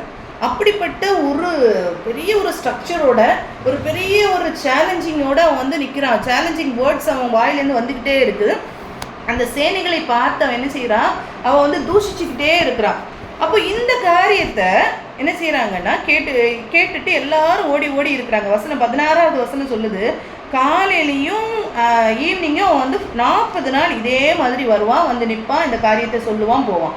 40 நாள், மோர் தேன் 1 மந்த் இல்லையா? அப்போ இவ்வளோ நாள் அவன் என்ன செய்யறான்னா, வந்து இதை சொல்லிட்டு போகிறான். எல்லாரும் என்ன செய்கிறாங்கன்னா, பயந்து அப்படியே உட்காந்துருக்காங்க. பயந்து உட்காந்துருக்காங்க. பயந்து ஓடுவாங்க. வரும்போது என்ன செய்கிறாங்க, பயந்து ஓடுறாங்க. இந்த மாதிரி இப்படியே பண்ணிட்டு இருக்காங்க. இப்படி பண்ணிட்டு இருக்கும்போது எதேர்ச்சியாக யார் வரா? நம்முடைய பார்வைக்கு இப்போ எதேர்ச்சியாக யார் வரா? தாவீது வராரு. தாவீது வர்றதுக்கு காரணமும் எதுக்காக? அவனோட அப்பா சொல்கிறாங்க, உன்னுடைய சகோதரர்கள் என்ன செய்கிறாங்க, அந்த யுத்த காலத்தில் சேனைகளில் 3 பேரும் என்ன செய்கிறாங்க, மிலிட்ரி மேனாக ஒர்க் பண்ணிட்டு இருக்காங்க, அவங்கெல்லாம் அங்கே இருக்காங்க, நீ போய் யுத்தம் என்னன்னு சொல்லிட்டு கொஞ்சம் ஃபுட்டு கொடுத்துட்டு வா, சாப்பாடு கொடுத்துட்டு வான்னு சொல்லிட்டு அவங்க அப்பா அனுப்பி விடுறாங்க. அப்போது இந்த வசனம் 26ஆம் வசனத்துல எல்லாம் பார்த்தீங்கன்னா, அவன் வந்து என்கொயர் பண்ணிகிட்டே இருப்பாங்க, என்ன நடக்கு, என்ன காரியம் அப்படிங்கிறதெல்லாம் அவன் கேட்டுகிட்டே இருப்பான். இவன் வந்து பேசுகிறான், இந்த காரியத்தை எல்லாம் பார்த்துட்டு அவன் என்கொயர் பண்ணுறான், இதெல்லாம் எப்படி நடக்குது, என்ன நடக்குன்னு கேட்குறான், விசாரிக்கிறான். 26ஆம் வசனத்தில் சொல்கிறான், அப்பொழுது தாவீது தன் அண்டையில் நிற்கிறவர்களை பார்த்து, இந்த பெலிஸ்தியனை கொன்று இஸ்ரவேலுக்கு நேரிட்ட நிந்தையை நீக்கிறவனுக்கு என்ன செய்யப்படும்? ஜீவனுள்ள தேவனுடைய சேனைகளை நிந்திக்கிறதற்கு விருத்த சேதனம் இல்லாத இந்த பெலிஸ்தியன் எம்மாத்திரம் என்றான். இப்போ இவனுக்குள்ளால ஒரு ஒரு ஒரு காரியம் வெளியே வருது. என்னன்னா, இவன் ஜீவனுள்ள தேவனுடைய சேனைகளை நிந்திக்கிறானே, இவன் ஜீவனுள்ள தேவனுடைய சேனையை நிந்திக்கிறானே. இவனுக்கு ஏன் இந்த கோலியாத்துக்கிட்ட கோபம் வருதுன்னா, இவன் ஜீவனுள்ள தேவனுடைய சேனை, தேவனுள்ள தேவனுடைய சேனையை நிற்கிற ஒவ்வொருத்தரும் பயந்து ஓடி கலங்கி நிற்கிறாங்க. ஆனால் இவனுக்குள்ளால ஒரு தைரியமும் ஒரு வைராக்கியமும் வருது. எதனால வருது அப்படின்னா, இவன் என்னுடைய தேவனுடைய சேனையை நிந்திக்கிறானே. ஏன்னா இஸ்ரவேலர்கள் யாருன்னா தேவனுடைய பிள்ளைகள். அந்த இஸ்ரவேல் ஜனங்களாக நிற்கிறார்கள், சேனையாக நிற்கிறாங்க. ஆனால் பயந்து ஓடுறாங்க. இவங்களை பார்த்து என்ன செய்கிறாங்க, அவன் நிந்திச்சுக்கிட்டே இருக்கான், கர்த்தருடைய சேனையை நிந்திக்கிறானே அப்படிங்கிற ஒரு வைராக்கியம் அவனுக்குள்ளால எழும்புது. அந்த வைராக்கியம் அவனுக்குள்ளால ஒரு தைரியத்தை கொண்டு வருது. அந்த தைரியம் அவன் என்ன சொல்கிறான் அடுத்தது, அவன் சொல்கிறான், நான் இந்த இவனை என்ன செய்வேன்னா, யுத்தத்தில் நான் ஜெயிப்பேன் அப்படின்னு சொல்லிட்டு இவர் சொல்லுவார். பாருங்கள், இந்த தைரியம் நமக்குள்ளால ஒரு காரியத்திலையும் நம்ம வரணும். பாருங்கள், அவருக்கு ஏன் இந்த தைரியம் வந்தது, இந்த வைராக்கியம் எப்படி வந்தது? இஸ்ரவேலின் தேவன் எவ்வளோ வல்லமை உள்ளவர், எவ்வளோ பெரியவர் அப்படிங்கிறத அவன் ருசிச்சிருந்ததுனால இவன் இஸ்ரவேலின் தேவனுடைய சேனையை நிந்திக்கிறானே அப்படிங்கிற கோவம் தான் இவனுக்குள்ளால இருக்கு. இதே மாதிரி தான் நமக்கு எதிரான சத்துருக்கள் நமக்கு வரும்போது நாம் என்ன செய்யணும்னா, இதே ஒரு வைராக்கியம் நமக்குள்ளால இருக்கும். நம்முடைய தேவன் எவ்வளோ பெரியவர், நம்ம எவ்வளோ ப்ராப்ளம்ஸ் நம்ம ஒவ்வொரு நாளும் ஃபேஸ் பண்ணுறோம் இல்லையா?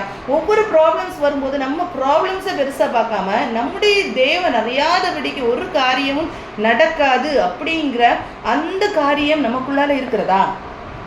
அந்த காரியம் நமக்குள்ளால இருக்குதுன்னா நான் கண்டிப்பாக நம்ம என்ன செய்வோம்னா தைரியமாக செயல்படுவோம். நம்ம என்ன செய்வோம், கண்டிப்பாக தைரியமாக இருப்போம். அந்த தைரியம் நமக்குள்ளால வரும். அந்த தைரியம் நமக்குள்ளால வரும். அந்த தைரியத்தை தான் நாம் பெற்றுக்கொள்ளணும். இது நமக்கு எதிராக என்னென்ன காரியங்கள் வருதோ, எந்த காரியம் வந்தாலும் நமக்குள்ளால இருக்கிற தேவன், நமக்குள்ளால வாசம் பண்ணி இருக்கிறேன்னு சொல்ற தேவன் எவ்வளோ பெரியவர் அப்படிங்கிறத நாம் புரிந்து கொண்டோமானால் இந்த தைரியத்தை நம்மளால வர வைத்துக் கொள்ள முடியும். இங்க பாருங்க 28ஆம் வசனத்துல அவனுடைய அண்ணன் வந்து அவனை திட்டுறான். மூத்த அண்ணன் சொல்றான், திட்டிட்டு சொல்றான் பாருங்க. அந்த மனுஷரோட அவன் பேசி கொண்டிருக்கிறதை அவன் மூத்த சகோதரனாகிய எலியாப் கேட்டபோது அவன் தாவீதின் மேல் கோபம் கொண்டு, நீ இங்கே வந்தது என்ன? வனாந்திரத்தில் உள்ள அந்த கொஞ்ச ஆடுகளை நீ யார் வசத்தில் விட்டாய்? யுத்தத்தை பார்க்க அல்லவா வந்தாய்? உன் துணிகரத்தையும் உன் இருதயத்தின் அகங்காரத்தையும் நான் அறிவேன் என்றான். எப்படி திட்டுறான் பாருங்க. உன் துணிகரத்தையும், உனக்கு துணிகரம், உனக்கு இருதயத்துல அகங்காரம் இருக்கு, அதனால நீ வந்து இப்படி பேசிட்டு நிக்கிற அப்படின்னு சொல்லிட்டு சொல்றான். இதே மாதிரிதான் கர்த்தருக்காக நாம் சில நேரம் வைராக்கியம் பாராட்டும் போது மற்றவர்கள் பார்வையில நாம் இப்படி தெரியலாம். நாம் ஏதோ வந்து நம்ம மாம்ச வைராக்கியம் காட்டுற மாதிரி தெரியலாம் மற்றவர்களுக்கு. ஆனா அப்படி அல்ல. கர்த்தருக்குள்ளால யார் வைராக்கியம் பாராட்டிட்டு இருக்கான்னா தாவீது. அவனுக்கு வேற எதுவுமே தேவை கிடையாது. அது பிறகு தெரியும். அதை அவன் சொல்றான் பாருங்க, கர்த்தருக்குள் வைராக்கியம் பாராட்டுறான். வேற எந்த ஒரு காரியமும் அவனுக்கு இல்லை. அது வந்து அடுத்த காரியங்கள் அவன் செய்யும் போதே தெரியும். அப்போ இந்த மாதிரி மற்றவங்க நம்மளை மிஸ் அண்டர்ஸ்டாண்ட் பண்ணாலும் நமக்குள்ள இருக்கிறது யார் அப்படிங்கிறத நம்முடைய செய்கைகள் காட்டும். அப்படி ஒரு பயத்தி வைராக்கியம் நமக்குள்ளால இருந்ததுன்னா உண்மையா அந்த தைரியம் நமக்குள்ளால வரும். அந்த பக்தி வைராக்கியம் நமக்குள்ளால இருந்துச்சுன்னா உண்மையா நம்முடைய தேவன் பெரியவர், நம்முடைய தேவனுக்கு எதிராக ஒரு காரியம் செயல்படுது, நடக்குது, ஒரு நிந்தனை அங்கே இருக்குது அப்படின்னு சொன்ன உண்மையான பக்தி வைராக்கியம் நம்மை காட்டுகிறதற்கல்ல. இது நம்ம அடுத்தது நம்ம பார்க்கும்போது தெரியும். உண்மையா அந்த வைராக்கியம் நமக்குள்ளால இருக்கும், நம்முடைய மேன்மைக்காக அல்ல. கர்த்தர் நமக்குள்ளால உண்மையா இருப்பாரானால் யார் மிஸ் அண்டர்ஸ்டாண்ட் பண்ணாலும் நமக்குள்ளால அந்த வைராக்கியம் இருந்து கொண்டே தான் இருக்கும். அதை மாற்றவே முடியாது. அப்போ அது வந்து உண்மையாக கர்த்தர் நம்ம ஷைன் பண்ண வைப்பார். அந்த இடத்துல உண்மையான அந்த வைராக்கியம் நமக்கு இருக்கும்போது கர்த்தர் ஷைன் பண்ண வைப்பார். பாருங்க, இவன் கேட்குறான், நான் வந்ததற்கு முகாந்திரம் இல்லையோ, நான் இந்த இடத்துல வந்ததற்கு ஒரு முகாந்திரம் இல்லையா அப்படின்னு கேட்குறாரு. அதற்கு தாவீது, நான் இப்பொழுது செய்தது என்ன? நான் இப்போ என்ன பண்ணிட்டேன்? நான் வந்து கேட்க தானே செய்கிறேன், விசாரிக்க தானே செய்கிறேன். நான் வந்ததற்கு முகாந்திரம் இல்லையா என்று சொல்லி. இவன் வந்தது எப்படி வந்தான்? பிளான் பண்ணி இங்கே யுத்தம் பண்ணுறதுக்காகவா வந்தான்? இல்லை, பிளான் பண்ணி யுத்தம் பண்ணுறதுக்காக வரல. அவங்க அப்பா சொன்னாங்க, போய் சாப்பாடு கொடு, கொஞ்சம் ஃபுட்டு கொடுத்துட்டு வா அப்படின்னு சொல்லி அதுக்காக வந்தார். அதே மாதிரி அந்த இதை கேட்டு தான் அவர் இங்கே வர்றாரு. இங்கே வரும்போது இப்படி ஒரு நிந்திக்கிற ஒரு காரியம், கர்த்தருடைய சேனையை நிந்திக்கிற ஒரு காரியம் நடக்குது. அதை அவரால் பொறுத்து கொள்ள முடியல. இதே மாதிரி தான் நாமும் எந்தெந்த இடத்துல இருக்கிறோமோ, எந்த இடத்துல கர்த்தர் வந்து நம்மளை வைத்திருக்கிறாரோ அந்த இடத்துல நாம் கர்த்தரால் நடத்தப்படுவோமானால் அந்த இடத்துக்கு மட்டும்தான் கர்த்தர் நம்மளை அனுப்புவார். அந்த இடத்துல நாம் பக்தி வைராக்கியத்தோடு நாம் நடந்து கொள்ள வேண்டும். சரியா? மற்றவங்க எல்லாரும் இருக்கிறாங்க, மற்றவங்க எல்லாரும் அந்த இடத்துல இருக்கிறாங்க. இந்த வார்த்தைகளை திருப்பி திருப்பி திருப்பி திருப்பி 40 நாள் 2 தடவை வந்து சொல்லிட்டு போகிறான். ஆனால் யாருக்குமே அந்த பக்தி வைராக்கியம் வரல. எல்லாரும் அவனுடைய எக்ஸ்டர்னல் ஸ்ட்ரக்சரை பார்த்து பயப்பட்டு ஓடுறாங்க.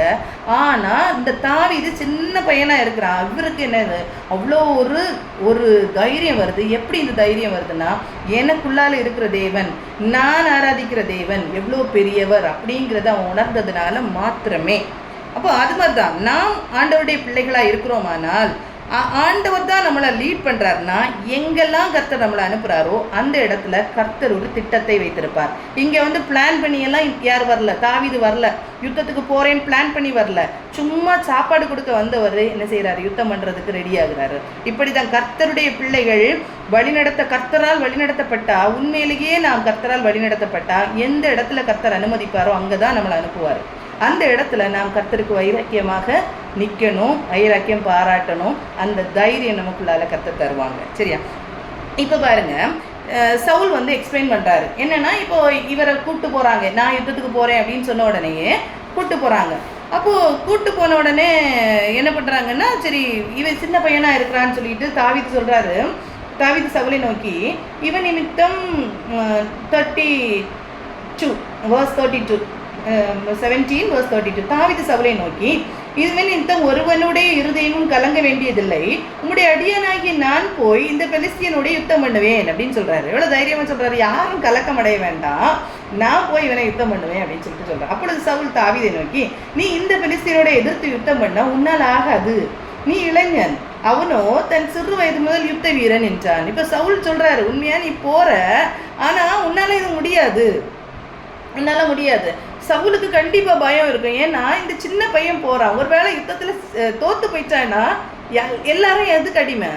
கோலியாத் அந்த பெலிஸ்திய படைக்கு அடிமை இல்லையா? அப்போ அந்த இதுல அவர் சொல்றாரு, நீ சின்ன பையனா இருக்க, இளைஞனா இருக்க, ஆனா நீ இவ்வளோ பேசுறியே, அந்த வேற எந்த ஹோப்பும் இல்லை இப்போ சவுலுக்கு. அதனால மாத்திரம்தான் அனுப்புறாரு, வேற எந்த ஹோப்பும் இல்லை, யாருமே இல்லை. யுத்தத்துக்கு இருக்கிற புருஷர்கள் எத்தனையோ பேர் இருந்திருப்பாங்க, ஆனா யாருமே என்ன இல்லை, அவன்கிட்ட போறதுக்கு ரெடியா இல்லை. ஒரே ஒரு ஹோப், ஒரு சின்ன ஹோப் யாரு தான்? தாவீது. ஆனாலும் சொல்லி பார்க்குறாரு, நீ எப்படி போவ?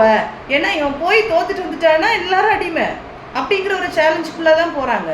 ஆனால் இவன் என்ன சொல்கிறான்னா, தாவீது சவுலை பார்த்து சொல்கிறான், உம்முடைய அடியான் என் தகப்பனுடைய ஆடுகளை மேய்த்து கொண்டிருக்கிற போது ஒரு விசை ஒரு சிங்கமும் ஒரு விசை ஒரு கரடியும் வந்து மந்தையில் இருக்கிற ஒரு ஆட்டை பிடித்து கொண்டது. நான் அதை தொடர்ந்து போய் அதை அடித்து அதை அதன் வாய்க்கு தப்பு வைத்தேன். அது என்மேல் பாய்ந்த போது நான் அதன் தாடியை பிடித்து அதை அடித்து கொன்று போட்டேன். அந்த சிங்கத்தையும் அந்த கரடியையும் உடைய அடியானாகி நான் கொன்றேன். விருத்த சேதனம் இல்லாத இந்த பெலிஸ்தியனும் அவைகளில் ஒன்றை போல இருப்பான். அவன் ஜீவனுள்ள தேவனுடைய சேனைகளை நிந்தித்தானே. அவனுடைய வைராக்கியம் என்னன்னா, அவன் என்ன சொல்றான்னா, நான் ஏற்கனவே ஒரு கரடி ஒரு சிங்கம் எல்லாத்தையும் நான் என்ன செய்திருக்கேன், கொண்டிருக்கேன். இது எப்படி அவனால சொல்ல முடியும்? வனாந்திரத்துல ஆடுகளை மேய்த்து கொண்டிருந்த போது இந்த காரியங்கள் எல்லாம் நடந்தது. வனாந்திரத்துல தாவீதை பழக்குவித்தவர் கர்த்தர் இல்லையா? அப்போ அதே மாதிரி தான் நம்ம ஒரு பெரிய ஒரு காரியத்தை ஃபேஸ் பண்ணுறதுக்கு முன்னாடி நம்முடைய வாழ்க்கையில் நிறைய காரியத்தை கர்த்தர் பழக்குவிப்பார். நிறைய ப்ராப்ளம்ஸ் நமக்குள்ளால வந்து ஒன்று நம்ம தாண்டி வரும்போது மாத்திரம்தான் இப்படி நான் போய் சாட்சியாக நிற்க முடியும், இப்படி தைரியமாக போய் நிற்க முடியும். இந்த தைரியம் ஃபர்ஸ்ட் அட்டம்ப்டில் நமக்கு வர்றது இல்லை. ஃபர்ஸ்ட் அட்டம்ப்டில் இந்த தைரியம் வராது. நமக்கு வர பிரச்சனைகள் எல்லாம் வரும்போது இனிஷியலி அந்த ஃபர்ஸ்ட் அட்டம்ப்டில் நம்ம தைரியமாக என்ன செய்ய முடியாது, செயல்படவே முடியாது. ஆனால் இந்த மாதிரி கர்த்தர் பழக்குவிப்பார். சின்ன சின்ன ப்ராப்ளம்ஸை தந்து தந்து தந்து தந்து நம்மளை அதில் பழக்குவித்து அவர் கொண்டு வரும்போது இந்த தைரியத்தோடு போய் நிற்க முடியும். இந்த தைரியத்தோடு நின்றுட்டு அவர் சொல்லும் போது சொல்கிறாரு, அந்த கரடியை போல, அந்த ஒரு சிங்கத்தை போல அப்படின்னு சொல்லிட்டு. அந்த கரடி சிங்கம்னா நமக்கு என்னது பெரிய ஒரு காரியம் இல்லையா? அப்போது தாவீதுடைய வாழ்க்கையில் அதெல்லாம் ஒரு சின்ன ஒரு காரியமாக தெரிகிற அளவுக்கு அவர் பழக்குவிக்கப்பட்டிருந்தார் கர்த்தரா. வனாந்திரத்தில் பழக்குவிக்கப்படுறது அப்படின்னு சொல்கிறது ஒரு மேலான ஒரு அனுபவம். எல்லாருக்கும் வனாந்திர பாதை அப்படிங்கிறது உண்டு. ஆனால் வனாந்திர பாதையில் கர்த்தர் பழக்குவிக்கிற காரியங்கள் தான் ரொம்ப ரொம்ப முக்கியமான காரியங்கள். அந்த வனாந்திர பாதையில் கர்த்தரை பிடித்து கொண்டவர்கள் உண்மையிலே சொல்லுவேன் சாட்சியாக நிற்க முடியும். ஆனால் வனாந்திர பாதை இல்லாமல் யாருமே கர்த்தருக்காக நின்று ஷைன் பண்ணவும் முடியாது, அதுவும் நிச்சயம். வனாந்திர பாதை இல்லாமல் நம்ம ஈஸியாக என்ன செய்ய முடியாது, ஷைன் பண்ண முடியாது. கர்த்தருக்காக நம்ம நின்னா மட்டும்தான் அந்த வனாந்திர பாதையில் கர்த்தர் நடத்தும் போது நாம் பிடித்து நிற்க முடிந்ததுன்னா நாம் கர்த்தரோடு நம்ம நிற்க முடியும், சாட்சியாக நிற்க முடியும். அப்படி தாவீது பழக்குவிக்கப்பட்டு தான் இன்னைக்கு என்ன செய்கிறாரு, இவ்வளோ பேசிகிட்டு இருக்காரு. இவ்வளோ பேசிகிட்டு இருக்கிறது காரணம் வனாந்திரத்தில் பழக்குவிக்கப்பட்ட காரணம். வனாந்திரத்தை பார்த்து யாரும் பயப்பட வேண்டாம். வனாந்திரத்தில் நிற்க பழகிக்கொள்ளணும். ஏன்னா ஒரே ஒரு காரியம்தான், நம்முடைய கர்த்தரை அறியாதபடிக்கு நம்முடைய வாழ்க்கையில் எதுவுமே நடக்காது அப்படிங்கிற நம்பிக்கை நமக்குள்ளால இருந்தால் வனாந்திரத்தில் பயப்படாமல் நம்ம நிற்க முடியும். வேற ஒரு காரியம் நம்ம இல்லையா? நம்ம என்னதான் இருந்தாலும், நான் முதல்ல சொன்ன மாதிரி நம்முடைய தைரியம் ஆள் பலத்தில் பண பலத்தில் எந்த பலத்தில் இருந்தாலும் அது நிலைக்கிற காரியம் அல்ல. எல்லாம் முடிஞ்ச பிறகு நம்ம என்னதான் பண்ண போகிறோம், ஆண்டவரே அப்படின்னு சொல்லிட்டு ஒரு பலகீனமாக இருக்கட்டும், எல்லாம் முடிச்சுட்டு ஹாஸ்பிட்டலில் என்ன சொல்லுவாங்க, இனி எங்களால் முடியாது, நீங்கள் பார்த்துக்கோங்க இல்லையா? எல்லாத்துலேயும் அப்படிதான். எல்லாத்துலேயும் ஒருத்தரை நம்பி நம்ம ஒரு காரியத்தை சொல்லியிருப்போம், அவங்கள விட மேலான ஒருத்தங்க போய் ஒரு அட்மிஷனாக இருக்கட்டும் ஏதோ ஒன்று கேட்டுட்டாங்கன்னா அவங்களுக்கு கொடுத்துருவாங்க. கடைசியில் சொல்லுவாங்க, ஐயோ எங்களால் முடியாது அப்படின்னு. ஆனால் எல்லாவற்றுக்கும் மேலாக இருக்கிறவர் கர்த்தர் மாத்திரமே. அவர்கிட்ட முழுமையான நம்பிக்கையை வைத்து உண்மையாக அப்படியே அசையும் விசுவாசமாகிய அந்த கப்பல் அசைஞ்சிக்கிட்டே தான் இருக்கும். ஆனாலும் பிடித்து நின்னா நம்ம என்ன செய்ய முடியும், தைரியமாக முன்னேறி போக முடியும். அப்போ அவன் திருப்பியும் சொல்கிறாரு 36ஆம் வசனத்தில், அவன் ஜீவனுள்ள தேவனுடைய சேனைகளை நிந்தித்தானே, அவன் ஜீவனுள்ள தேவனுடைய சேனையை நிந்தித்தானே அப்படின்னு சொல்லிட்டு சொல்றான். பின்னும் தாவீது, என்னை சிங்கத்துக்கும் கைக்கும் கரடியின் கைக்கும் தப்புவித்த கர்த்தர் இந்த பெலிஸ்தியுடைய கைக்கும் தப்புவிப்பார் என்றார். அப்பொழுது சவுல் தாவீதை பார்த்து, போ, கர்த்தர் உன்னுடனே கூட இருப்பார். இப்போ சொல்றாரு, வேற வழி இல்லை சவுலுக்கு, வேற வழி இல்லை, ஒரே ஒரு ஹோப், அந்த ஹோப் என்ன செய்கிறாரு, கொடுத்து அனுப்புகிறாரு. அனுப்பும்போது அவர் என்ன செய்கிறாரு, சரி நீ என்ன செய், பட்டயத்தை வச்சுக்கோ, ஈட்டியை வச்சுக்கோ, எல்லாம் வச்சுக்கோ, ட்ரெஸ்ஸை போட்டுக்கோ, அதை போட்டுக்கோ, எல்லாமே கொடுக்குறாரு. ஆனால் பாருங்கள், இந்த ஒரு காரியத்தை வச்சுட்டு தாவீது அந்த சவுலுக்கு முன்னால் எந்த ஒரு ஆக்டும் பண்ணலை. எல்லாத்தையும் போட்டு பார்த்துட்டு ஓகே இதெல்லாம் இருந்தால் தான் நான் போக முடியும் அந்த மாதிரியெல்லாம் இல்லை, ஒன்றுமே இல்லை. நான் எப்படி பழக்குவிக்கப்பட்டனோ, நான் கர்த்தரால் எப்படி பழக்குவிக்கப்பட்டனோ அப்படித்தான் நான் போவேன் இல்லையா. யோசிச்சு பார்த்தா அவர் நம்ம கோலியாத்தோட ஸ்ட்ரக்சரை பார்த்தோம், அவருடைய ட்ரெஸ்ஸிங் ஸ்ட்ரக்சர் எல்லாமே பார்த்தோம், ஒரு வீரனா எப்படி நிற்கிறார் அப்படிங்கிறத பார்த்தோம். ஒரு தாவீது அவரோட ஸ்ட்ரக்சரிங் நீங்கள் இப்போ ஃபிசிக்கலாக கொண்டு வாங்க, எப்படி இருந்திருப்பாரு, ஒரு ஆடு மேய்க்கிற ஒரு ட்ரெஸ்ஸில் இருந்திருப்பாரு, ஒரு சும்மா ஒரு மனுஷனாக இருந்திருப்பார் இல்லையா. இப்போ நான் இப்படி போகிறேன், நான் எனக்கு இதெல்லாம் போட்டு பார்க்குறாரு, ஆனால் ஒன்றுமே முடியல. அப்போ ஏன் இதெல்லாம் போட்டு பழக்கமே இல்லாத ஒருத்தன் எப்படி போவான் அப்படிங்கிற தாட்டு மக்களுக்குள்ளால வரலாம், இல்லை எதிரில் நிற்கிற எனிமிக்கு உள்ளால வருது, எல்லாமே வருது. இதெல்லாம் இருக்கிற பட்சத்துலையும் அவன் என்ன சொல்கிறான், நான் கர்த்தருடைய பலத்தில் மட்டும்தான் போகிறேன், வேற எதுவுமே எனக்கு என்ன இல்லை கொண்டு வரவே செய்யாது, வேற எதுவுமே இல்லை. அப்போ நம்ம கர்த்தருடைய பலத்தில் மட்டும் போகும்போது தான் கர்த்தருடைய பலம் அங்கே பயங்கரமாக நடக்கும், அது பயங்கரமாக இருக்கும். அப்போ இப்படி ஒரு யுத்தம் நடக்கிறதுக்கு அந்த ட்ரெஸ்ஸிங்ஸ் இது எல்லாம் போகும் ஒன்றுமே அவர் கன்சிடரே பண்ணலை, எதையுமே கன்சிடர் பண்ணல. என்ன நினைப்பாங்க, என்னையை பற்றி என்ன நினைப்பாங்க, நான் இப்படி போகும்போது என்ன நினைப்பாங்க, ஒருவேளை வச்சு அந்த இதே இல்லை. அவர் என்ன சொல்கிறார், கர்த்தர் என் கூட இருக்கார், அவர் சர்வ வல்லமை உள்ள தேவன். அந்த ஒரு தைரியத்தோடு அவர் என்ன செய்கிறாருன்னா போகிறாரு. போகும்போது அந்த வசனம் 43ஆம் வசனத்தில் அந்த பெலிஸ்தியன் தாவீதை பார்த்து சொல்கிறான், நீ தடிகளோடு என்னிடத்தில் வர நான் நாயா என்று சொல்லி அவன் தன் தேவர்களை கொண்டு தாவீதை சபித்தான். அப்போது இவன் போகிற அந்த இதை பார்க்கும்போது அவன் என்ன சொல்கிறான், நான் நாயா அப்படின்னு சொல்லிட்டு கேட்குறான். அந்த தாவீது எப்படி போனார், அந்த ஒரு தடி கையில் இருக்குது, 5 கூழாங்கற்களை எடுத்துக்கொள்கிறாரு, அதை எடுத்துக்கொண்டு 40ஆம் வசனத்தில் கொடுக்கப்பட்டிருக்கோம். 5 கூழாங்கற்களையும் கொண்டு அப்படியே சட்டை பையில் போட்டுட்டு அவர் ஒரு கவனம் எடுத்துகிட்டு போயிட்டே இருக்காரு. அப்போ யோசிச்சு பாருங்கள், அந்த கோலியாத்தோட ஸ்ட்ரக்சர் எப்படி இருக்குது, இந்த தாவீதோட ஸ்ட்ரக்சர் எப்படி இருக்குது. வெளி பார்வைக்கு எப்படி இருக்கிறதோ அது இல்லை காரியம். இன்னர் மேன் நம்முடைய அவனுக்குள்ள கர்த்தருடைய ஆவி அதிகமாக, கர்த்தர் பெரியவர், கர்த்தரை மிஞ்சி எதுவுமே நடக்காது அப்படிங்கிற ஒரு தைரியம் அவனுக்குள்ளாலே இருக்கும். அந்த 42 முதல் 44 வரைக்கும் உள்ள வசனத்தில் நீங்கள் பாருங்கள், சொல்லப்பட்டிருக்கோம். அசட்டை பண்ணுறான் அந்த இது பெலிஸ்தியன் தாவீதை பார்த்து சொல்கிறான், நீ தடிகளோடு நீ எப்படி வர்ற அப்படின்னு சொல்கிறான். அடுத்து சொல்கிறான், பின்னும் அந்த பெலிஸ்தியன் தாவீதை பார்த்து, என்னிடத்தில் வா, நான் உன் மாம்சத்தை ஆகாயத்து பறவைகளுக்கும் காட்டு மிருகங்களுக்கும் கொடுப்பேன் என்றான். உண்மையாக அந்த சுச்சுவேஷனை யோசிச்சு பாருங்கள். உண்மையை இப்போ யோசிச்சு பார்த்தாலுமே பயமாக தான் இருக்குது, நம்ம அப்படி ஒரு பெரிய பிரச்சனைக்கு முன்னால் இவ்வளோ தைரியமாக போய் நிற்க முடியுமா அப்படின்னு கேட்டால் நமக்கு ஒரு பயம் இருக்க தான் செய்யுது. ஆனால் உண்மையாக கர்த்தரை நாம் பற்றி கொள்வோமானால் இப்படி தாவீதை போல நாம் நிற்க முடியும் இல்லையா. நம்ம இவ்வளோ பேசுகிறோம், இவ்வளோ படிக்கிறோம், ஆனால் நமக்கு ஒரு பிரச்சனை வரும்போது நம்மளால் நிற்க முடியலையே, நமக்குள்ளால அவ்வளோ கலக்கம் வருது இல்லையா. எப்படி இந்த தாவீதால நிற்க முடிஞ்சிச்சு யோசிச்சு பாருங்கள். அப்போ நம்ம இன்னும் வளரணும். இவ்வளோ படிச்சுட்டு போகிறோம், இவ்வளோ பேசுகிறோம், இவ்வளோ காரியங்கள் தெரியுது, கர்த்தர் உணர்த்தி தராரு. அவ்வளோ உணர்த்தி தந்த பிறகு நமக்கு போய் இப்படி ஒரு பிரச்சனைன்னு வரும்போது நம்மளால் இவ்வளோ தைரியமாக நிற்க முடியுமா அப்படின்னு கேட்டால் இன்னும் ஒரு கொஸ்டின் மார்க்காக இருக்குதுன்னு நான் நினைக்கிறேன் இல்லையா. அப்படி இருக்கும்போது நம்ம எவ்வளோ வளரணும்னு யோசிச்சு பாருங்க. அப்போ எவ்வளோத்துக்கு நம்ம கர்த்தருடைய மகத்துவங்களை யோசிக்கணும், அப்போ தான் நம்ம போய் நிற்க முடியும். கர்த்தருடைய மகத்துவங்களை யோசிக்கணும். கர்த்தர் எவ்வளோ பெரிய தேவன், அவரை மிஞ்சி எதுவுமே நடக்க போகிறது இல்லை. மக்கள் எவ்வளோ அவமானமாக நம்மளை பார்த்தாலும் பரவாயில்ல. அதான் அந்த அசட்டைகள் எல்லாவற்றையும் நம்ம என்ன செய்யணும்னா, அது ஒன்றுமே இல்லை, நம்ம அதை ஒரு பெரிய காரியமாக பொருட்டாக நினைக்கவே கூடாது. அப்படிப்பட்ட ஒரு இருதயம் இருக்குமானால் மாத்திரம்தான் இப்படிப்பட்ட காரியங்களை நம்ம ஃபேஸ் பண்ண முடியும். அப்படிப்பட்ட காரியங்கள் நமக்கு மற்றவங்க என்ன அசட்டை பண்ணட்டும், என்ன காரியங்கள் பண்ணட்டும், ஆனால் கர்த்தர் நம்ம கூட இருக்கிறாருன்னு அந்த இன்னர் மேனை நம்ம ஸ்ட்ராங் பண்ணிக்கிட்டே இருந்தால் மாத்திரம்தான், இப்படிப்பட்ட காரியங்களை நம்ம என்ன செய்ய முடியும், போய் சந்திக்க முடியும். அப்படிப்பட்ட காரியங்களை சந்திக்கணும் கண்டிப்பாக. நம்ம அதற்காக தான் நமக்கு பைபிளில் இதெல்லாம் எழுதி வச்சுருக்காங்க கர்த்தர். சரியா, இந்த 45, 46 அந்த வேர்ஸை நீங்கள் வாசிச்சிங்கன்னா அவர் சொல்லுவார், அதற்கு தாவீது பெலிஸ்தியனை நோக்கி, நீ பட்டயத்தோடும் ஈட்டியோடும் கேடகத்தோடும் என்னிடத்தில் வருகிறாய், நானோ நீ நிந்தித்த இஸ்ரவேலுடைய இராணுவங்களின் தேவனாகிய சேனைகளின் கர்த்தரின் நாமத்தினாலே உன்னிடத்தில் வருகிறேன். இவர்கிட்ட ஒன்றுமே இல்லை, பட்டயம் இல்லை, ஈட்டி இல்லை, ஒன்றுமே இல்லை. இவர் நான் இப்படி சொல்கிறாரு, இன்றைய தினம் கர்த்தர் உன்னை என் கையில் ஒப்பு கொடுப்பார், நான் உன்னை கொஞ்சு உன் தலையை உன்னை விட்டு வாங்கி பெலிஸ்தீனுடைய பாளையத்தின் பிணங்களை இன்றைய தினம் ஆகாயத்து பறவைகளுக்கும் பூமியின் காட்டு மிருகங்களுக்கும் கொடுப்பேன் அப்படின்னு சொல்கிறாரு. அதனால் இஸ்ரவேலின் தேவன் ஒருவர் உண்டு என்று பூலோகத்தார் எல்லாரும் அறிந்து கொள்வார்கள். இப்படி நான் செய்யும்போது இப்படி ஒரு தேவன் இஸ்ரவேலில் உண்டுன்னு சொல்லிட்டு இந்த பூமியில் இருக்கிற எல்லாரும் அறிந்து கொள்வார்கள் அப்படின்னு சொல்றாரு. எவ்வளோ ஒரு தைரியம் பாருங்க, எவ்வளோ ஒரு தைரியம். போகிறது அவ்வளோ பெரிய ஒரு ஸ்ட்ரக்சருக்கு முன்னால், போகிறது அப்படி ஒரு பெரிய மனுஷனுக்கு முன்னால், கையில் இருக்கிறது 5 கூழாங்கல்லும் ஒரு கவனம். ஆனால் அவருடைய மனதுக்குள்ளால் அவ்வளோ தைரியம், என்னை இவ்வளோ நாள் நடத்தின தேவன் இன்னும் நடத்துவார் அப்படிங்கிற ஒரு தைரியம்தான் இல்லையா?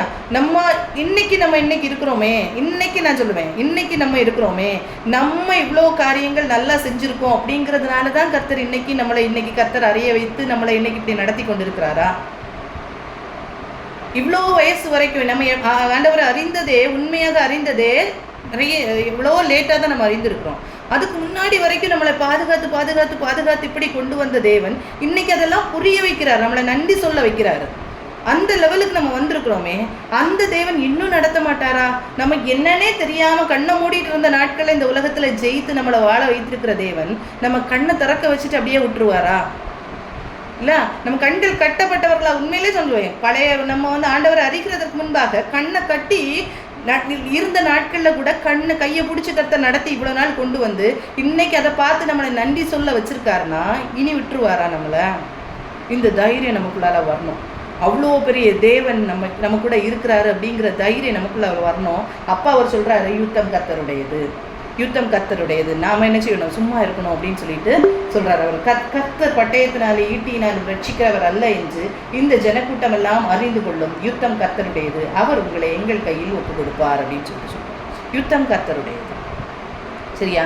கர்த்தருடைய பிள்ளைகளுக்கு யுத்தம் கர்த்தருடையது. அதை கர்த்தர் கண்டிப்பாக ஒரு நாள் என்ன செய்வார்? அவர் நிரூபித்து காட்டுவார். அது வெளியில் நம்முடைய இன்னர் மேன் அவ்வளோத்துக்கு நம்ம என்ன செய்யணும்? நம்ம பக்குவப்படணும், அவ்வளோத்துக்கு பக்குவப்படணும், சரியா?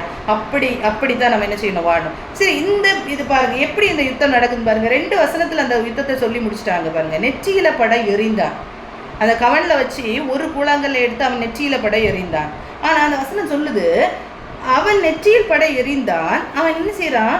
போனதினால் அவன் எந்த வசனம்? 49 அந்த வசனம், நெற்றியில் படை எறிந்தான், அந்த கல் அவன் நெற்றியில் பதிந்து போனதினால் அவன் தரையிலே முகங்குப்புற விழுந்தான்.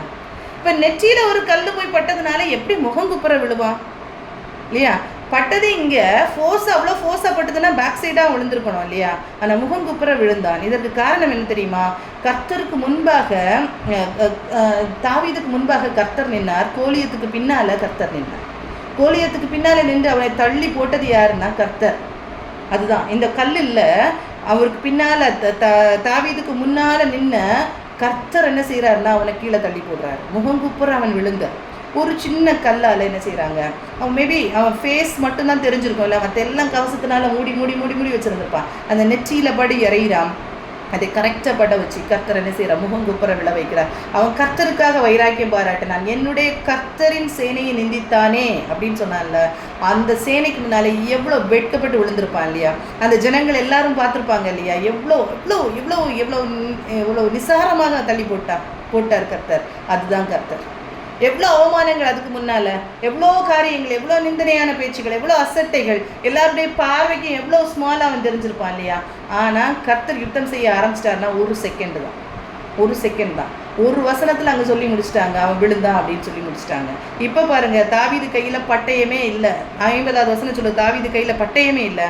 ஓடி போய் அவனுடைய பட்டயத்தை எடுத்து அவனை வெட்டி போடுறான். இதே மாதிரி தான் நாம் செய்யணும். இன்னைக்கு உலகம் சத்ருவின் கையில் இருக்குது.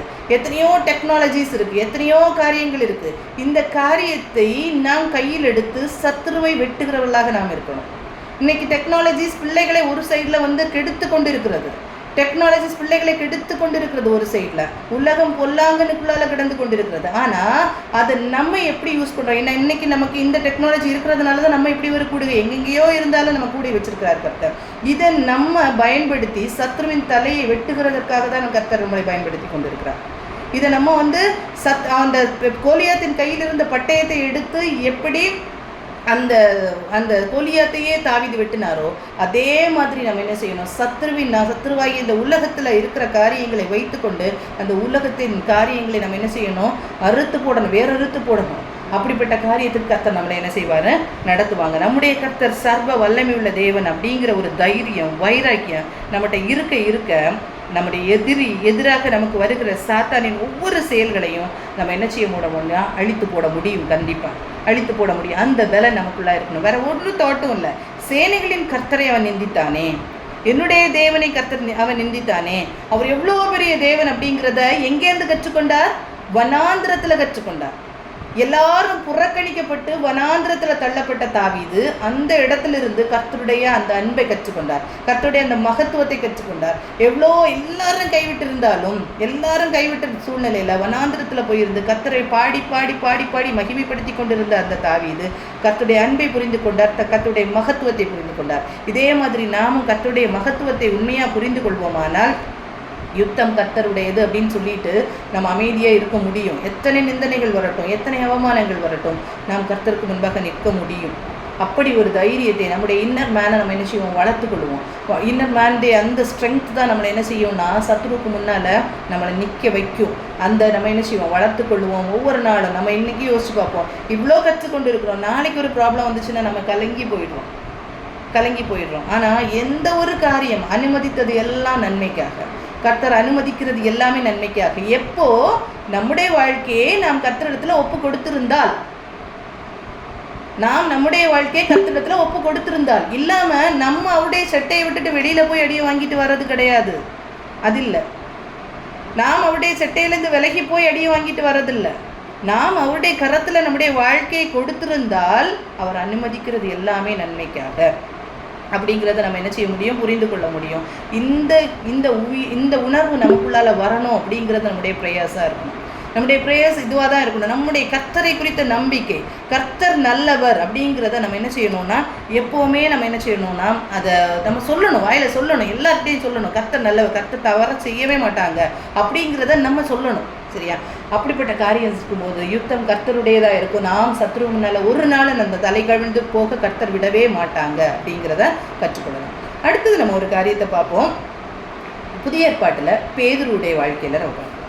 பேதுருடைய வாழ்க்கை அப்போஸ்தலர் 2ஆம் அதிகாரம் 29ஆம் வசனம். நமக்கு தெரியும் பேதுரு எப்படிப்பட்ட ஒரு மனிதர் அப்படிங்கிறத பார்ப்போம். இயேசுவுடைய சீஷர் பேதுரு, அந்த பேதுரு எப்படி மறுதளித்தார், இந்த காரியங்கள் எல்லாம் நமக்கு தெரியும். அப்போஸ்தலர் 2ஆம் அதிகாரம் 29ஆம் வசனத்தில் ஆஃப்டர் அந்த ஹோலி ஸ்பிரிட் அவங்க ரிசீவ் பண்ணும்போது, பரிசுத்த ஆவியுடைய அபிஷேகத்தை அவங்க பெற்றுக்கொண்ட பிறகு 29ஆம் வசனத்தில் அவர் சொல்லுவார் பாருங்க, சகோதரரே, கோத்திர தலைவனாய் தாவீதை குறித்து நான் உங்களுடனே தைரியமாய் பேசுகிறதற்கு இடம் கொடுங்கள். அவன் மரணமடைந்து அடக்கம் பண்ணப்பட்டான். அவனுடைய கல்லறை இந்நாள் வரைக்கும் நம்மிடத்தில் இருக்கிறது. அவன் தீர்க்கதரிசியாய் இருந்து உன் சிங்காசனத்தில் வீற்றிருக்க மாம்சத்தின்படி உன் சன்னதியிலே கிறிஸ்துவை எழும்ப பண்ணுவேன் என்று தேவன் தனக்கு சத்தியம் பண்ணினதை அறிந்தபடியினால் அவன் கிறிஸ்துவனுடைய ஆத்மா பாதாளத்தில் விடப்படுவதில்லை என்றும் அவனுடைய மாம்சம் அழிவை காண்பதில்லை என்றும் முன்னறிந்து அவர் உயிர்த்தெழுதலை குறித்து இப்படி சொன்னான். இவர் என்ன சொல்றாருன்னா, உயிர்த்தெழுந்த இயேசுவை குறித்து சொல்றாரு. இவர் பயந்திருந்த ஒரு அப்போஸ்தலன் பேதுரு. ஆனா இப்ப பரிசுத்த ஆவியுடைய நிறைவை பெற்றுக்கொண்டவனே தைரியமா யார்கிட்ட சொல்றாரு, கோத்திர தலைவர் குறித்து, தாவீதை குறித்து, தாவீதுடைய குமாரனாகிய இயேசுவை குறித்து, அவர் மரித்ததை குறித்து, அவர் உயிர்த்தெழுந்ததை குறித்த காரியத்தை எல்லாம் அந்த யூதர்கள் கிட்ட சொல்றாரு. இவ்வளவு தைரியமா சொல்றாரு. ஸோ இந்த காரியம் நமக்கு தெரியும். அடுத்த அதிகாரத்தை எடுத்துக்கொள்ளலாம் பாருங்க. 3ஆம் அதிகாரம், அப்போஸ்தலர் 3ஆம் அதிகாரத்தில் ஒரு இன்சிடென்ட் நடக்குது. என்னன்னா, அவர் வரும்போது ஒரு சப்பானியாக இருந்த ஒரு தாயின் வயிற்றில் சப்பானியாய் பிறந்த ஒரு மனிதன் என்ன செய்கிறான்னா விடுவிக்கப்படுறான். அவனுக்கு சுகத்தை கொடுத்துட்றாரு. இந்த காரியம் தெரியும். பேதுருவும் யோவானும் வர்றாங்க, அவங்க ஆலயத்தில் ஜெபிக்க வர்றாங்க. அந்த இடத்துல ஒரு சப்பானி இருக்கிறான், பிச்சை கேட்குறான். இவன் சொல்கிறான், என்கிட்ட பிச்சை கொடுக்கறதுக்கு ஒன்றும் இல்லை அப்படின்னு சொல்லி, நசரேயனாகிய இயேசுடைய நாமத்தினால எழுந்து நட அப்படின்னு சொல்லிட்டு அவருக்கு சுகத்தை கொடுக்குறாரு. அந்த சுகத்தை கொடுத்த இந்த இன்சிடெண்ட்டை பார்த்துட்டு எல்லாரும் என்ன செய்கிறாங்க, இது எப்படி முடியும், இது எப்படி நடந்தது அப்படின்னு கேட்கும்போது இவர் சாட்சியாக சொல்கிறாரு பாருங்க. 12ஆம் வசனத்துலேருந்து, பேதுரு அதை கண்டு ஜனங்களை நோக்கி, இஸ்ரவேலரே, இதை குறித்து நீங்கள் ஆச்சரியப்படுகிறது என்ன?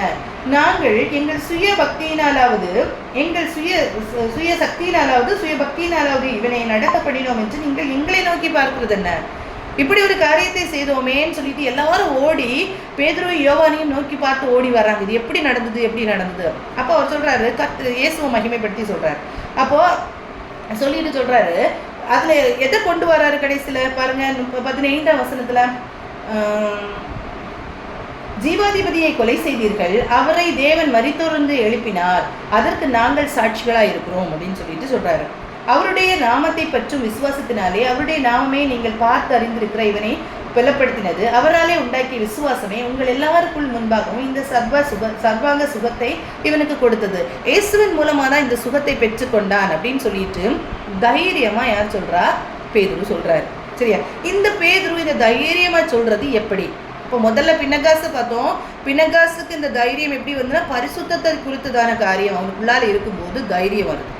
இவருக்கு தாவீதுக்கு என்ன எப்படி இந்த தைரியம் வருது அப்படின்னா, என்னுடைய தேவனே, இந்த இஸ்ரவேலின் தேவனுடைய சேனையை நிந்தித்துட்டானே அப்படிங்கிறதுனால ஒரு தைரியம் வருது. இவருக்கு எப்படி அந்த தைரியம் வருதுன்னா, பரிசுத்த ஆவியானவரை அவர் அனுபவிக்கிறார் தன்னுடைய வாழ்க்கையில. அந்த அனுபவம் உள்ள வரும்போது அவர் சொல்றார், நான் அனுபவித்ததை அவர் என்ன சொல்றாரு? வெளிப்படுத்துறாரு. தான் அனுபவித்த காரியங்களை அவர் என்ன செய்யறாரு? வெளிப்படுத்துறாரு. சரி, 3ஆம் அதிகாரம் ஓகே, அந்த காரியம் முடிஞ்சிச்சு. 4ஆம் அதிகாரத்தை எடுத்துக்கொள்ளுவோம். அந்த அதிகாரத்துல சொல்லப்பட்ட காரியத்தை பாருங்க. 4ஆம் அதிகாரம் 1லேருந்து 7 வரைக்கும் உள்ள வசனங்களை வாசிக்கும் போது ஜனங்கள் கிட்ட வந்து சொல்றாங்க, ஜனங்களுடனே பேசி கொண்டிருக்கையில் ஆசாரியர்களும் தேவாலயத்து சேனை தலைவனும் சதுசேயரும் அவரிடத்தில் வந்து அவர்கள் ஜனங்களுக்கு உபதேசிக்கிறதுனாலும் இயேசுவை முன்னிட்டு மரித்தோர்ந்து உயிர்த்தெழுதலை பிரசங்கிக்கிறதுனாலும் சினங்கொண்டு அவர்களை பிடித்து சாயங்காலமாக இருந்தபடியினால் மறுநாள் வரைக்கும் காவலில் வைத்தார்கள். அப்போ இந்த காரியத்தை எல்லாம் குறித்து இயேசுவை குறித்து பேசி கொண்டிருக்கிறதை இந்த அதிகாரிகள் பார்த்த உடனே பிடிச்சு என்ன செய்யறாங்க? இவங்களை காவலில் வச்சுட்டாங்க. வசனத்தை கேட்டவர்களில் அநேகர் விசுவாசிச்சாங்க. அவர்களின் தொகை ஏறக்குறைய 5000 இருந்தது. மறுநாளிலே ஜனங்களுடைய அதிகாரிகளும் மூப்பரும் வேதபாரலும் பிரதான ஆசிரியர் அண்ணாவும் கைபாவும் இவங்க எல்லாரும் கூட்டம் கூடி அவர்கள் நடுவே நிறுத்தி, நீங்கள் எந்த வல்லமையினாலே எந்த நாமத்தினாலே இதை செய்தீர்கள் என்று கேட்டார்கள். எல்லாரும் இப்ப கூடி அதிகாரிகள் எல்லாரும் கூட்டம் கூடி எந்த நாமத்தினால நீங்க இதை செஞ்சீங்க அப்படின்னு சொல்லிட்டு கேட்கிறாங்க. கேட்ட உடனேயே இந்த பேதுரு பாருங்க என்ன செய்யறாரு? அடுத்த வசனம் சொல்லுது, அப்பொழுது பேதுரு பரிசுத்த ஆவியினாலே நிறைந்து, அந்த பரிசுத்த ஆவியினால நிரப்பப்பட்டவரா பதில் சொல்றாரு. அப்பதான் அவருக்கு அந்த தைரியம் வருது. அந்த பரிசுத்த ஆவியினால நிரப்பப்பட்டவரா அவர் தைரியமா பேசுறாரு. நிறைந்து அவர்களை நோக்கி, ஜனத்தின் அதிகாரிகளே, இஸ்ரவேலின் மூப்பரே, பிணியாளியா இருந்த இந்த மனுஷனுக்கு செய்யப்பட்ட உபகாரத்தை குறித்து எதனாலே இவன் ஆரோக்கியமானான் என்று நீங்கள் இன்று எங்களிடத்தில் விசாரித்து கேட்டால், உங்களால் சிலுவையில் அறையப்பட்டவரும் தேவனால் மரித்தோர்ந்து எழுப்பப்பட்டவருமாயிருக்கிற நசரேயனாகிய இயேசு கிறிஸ்துவின் நாமத்தினாலேயே இவன் உங்களுக்கு முன்பாக சுஸ்தமாய் நிற்கிறார் என்று உங்கள் எல்லாருக்கும், இஸ்ரவேல் எல்லாருக்கும் தெரிந்திருக்க கடவுது. வீடு கட்டுறவளாகிய உங்களால் அற்பமா எண்ணப்பட்ட அவரை மூளைக்கு தலைக்கல்லனாரா? அவராலே என்று பேர் ஒருவராலும் ரட்சிப்பு இல்லை. பாருங்க, நீங்க இந்த பரிசுத்தாவினுடைய அபிஷேகத்தை பெற்ற உடனேயே பேதுரு பேசும்போது எல்லாம் எதை தான் பேசுவார்னா, நீங்க சிலுவையில் அரைஞ்சீங்க, அதை நீங்க வாசிச்சு பாருங்க. 3rd 4th அந்த அதிகாரத்தை வாசிச்சு பார்த்தீங்க. எப்பவுமே சொல்லுவாங்க, நீங்க சிலுவையில் அரைஞ்சீங்கன்னா அந்த அதிகாரிகள்ல அவங்க செய்த தவிர அவர் சொல்லி காமிப்பார். ஆனா அவர் உயிரோட எழுப்பிட்டாரு, நீங்க சிலுவையில் அறைஞ்சீங்க, பிதாவானவர் எழுப்பிட்டாரு அப்படின்னு சொல்லிட்டு இந்த காரியத்தை அவங்க வந்து ஃபோர்ஸ் பண்ணி சொல்லிக்கிட்டே இருப்பாங்க. நீங்க தான் இதை பண்ணீங்க அப்படின்னு சொல்லிட்டு இருப்பாரு. அப்ப அவராலே அஞ்சி வேறொருவராலும் ரட்சிப்பு இல்லை. சிலுவையில இயேசு ஒப்பு கொடுக்கப்படும் போது இயேசுவை மறுதலித்த பேதுரு இப்போ பரிசுத்த ஆவியானவரால் நிரப்பப்பட்டு இருக்கும்போது, அவர் பரிசுத்த ஆவியானவரால் நிறைந்து இருக்கும்போது அவர் பேசுறாரு. அவர் பேசிட்டு பாருங்க, இந்த காரியங்களை தொடர்ந்து வரும்போது பாருங்க, அவங்க 16லேருந்து 18 உள்ள வேர்சஸ் நீங்க பார்த்து பாருங்க. அதுல சொல்லியிருக்க 4th அப்போஸ்தலர் 4:16 முதல் 18 வரைக்கும், இந்த மனுஷரை நாம் என்ன செய்யலாம்? எருசலேமில் வாசம் பண்ணுகிற எல்லாருக்கும் தெரிந்திருக்கிறபடி வெளியரங்குமாய் அற்புதம் இவர்களால் செய்யப்பட்டதே, அதை நாம் இல்லை என்று சொல்லக்கூடாது. இது தெரியும், எல்லாருக்கும் தெரிஞ்சிச்சு. இவன் வந்து காலாகாலமா இந்த இடத்துல சப்பானியா இருக்கிறாங்கிறது எல்லாருக்கும் தெரியும். இப்ப விடுதலை பெற்றுக்கொண்டானுங்கிறது தெரியும். இப்ப இந்த காரியத்தை எப்படி நம்ம இவங்க வெளியே சொல்லாம இருக்கணும்? இயேசுவுடைய கீர்த்தி வந்து பரவிட்டே இருக்குது, இவங்க சொல்லிக்கிட்டே இருக்காங்க அப்படின்னு சொல்லிட்டு சொல்றாங்க. ஆகிலும் இது அதிகமாய் ஜனத்துக்குள்ளே பரம்பாதபடிக்கு இது முதல் ஒருவரோடும் இந்த நாமத்தை குறித்து பேசக்கூடாது. இது எப்படி இந்த விடுதலை கிடைச்சதுங்கிறத நீ சொல்லாத. விடுதலை கிடைச்சது ஓகே, பிரச்சனை இல்லை இப்போ அவங்களுக்கு. ஆனால் இந்த நாமத்தை குறித்து நீ என்ன செய்யக்கூடாது, சொல்லக்கூடாது என்று அவர்களை உறுதியாய் பயமுறுத்த வேண்டும் என்று சொல்லிக்கொண்டு, இப்படி உறுதியாக நீங்கள் இவங்களை இப்படி இந்த நாமத்தை குறித்து நீ சொல்லாத, இப்படித்தான் விடுதலை கிடைச்சு நீ சொல்லாத அப்படின்னு சொல்லிட்டு என்ன சொல்கிறாங்கன்னா அவனை அதட்டணும் அப்படின்னு சொல்லிட்டு வராங்க. அவர்களை அழைத்து இயேசுவின் நாமத்தை குறித்து எவ்வளவும் பேசவும் போதிக்கவும் கூடாதென்று அவர்களுக்கு கட்டளையிட்டார். என்ன கட்டளை போடுறாங்க? இயேசுவின் நாமத்தை சொல்லாதீங்க, நீங்கள் என்னன்னாலும் பண்ணுங்க, இதில் விடுதலை கிடச்சின்னு சொல்லுங்க, ஓகே, ஆனால் இயேசுவின் நாமத்தை என்ன செய்யாதீங்க, சொல்லாதீங்க. 13ஆம் வசனத்தில் நீங்கள் பாருங்கள், அழகாக சொல்லியிருக்கோம். பேதுருவும் யோவானும் பேசுகிற தைரியத்தை அவர்கள் கண்டு அவர்கள் படிப்பறியாதவர்கள் என்றும் பேதமை உள்ளவர்கள் என்றும் அறிந்தபடியினால் ஆச்சரியப்பட்டு அவர்கள் இயேசுவுடனே கூட இருந்தவர்கள் என்றும் அறிந்து கொண்டார்கள். இப்போ பாருங்க, இவங்க படிப்பறிவு இல்லாதவங்க அப்படிங்கிறது யாருக்கு தெரியுது? அந்த அதிகாரிகளுக்கு தெரியுது. இவன் படிப்பறிவு இல்லாதவன் பேதமையானவர்கள் அப்படின்னு தெரியுது. ஆனால் எவ்வளோ தைரியமாக பேசுகிறாங்க. இதுதான் பரிசுத்தாவினுடைய அபிஷேகத்தை பெற்றுக்கொள்ளும் போது நடக்கிற காரியங்கள் இல்லையா?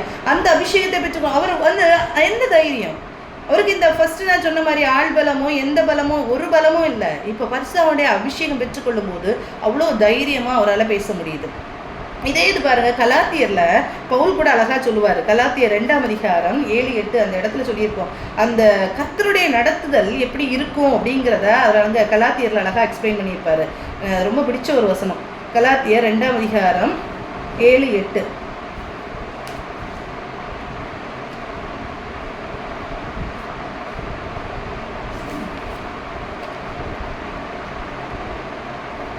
அதுவும் அல்லாமல் வாசிக்கிறீங்களா யாராவது?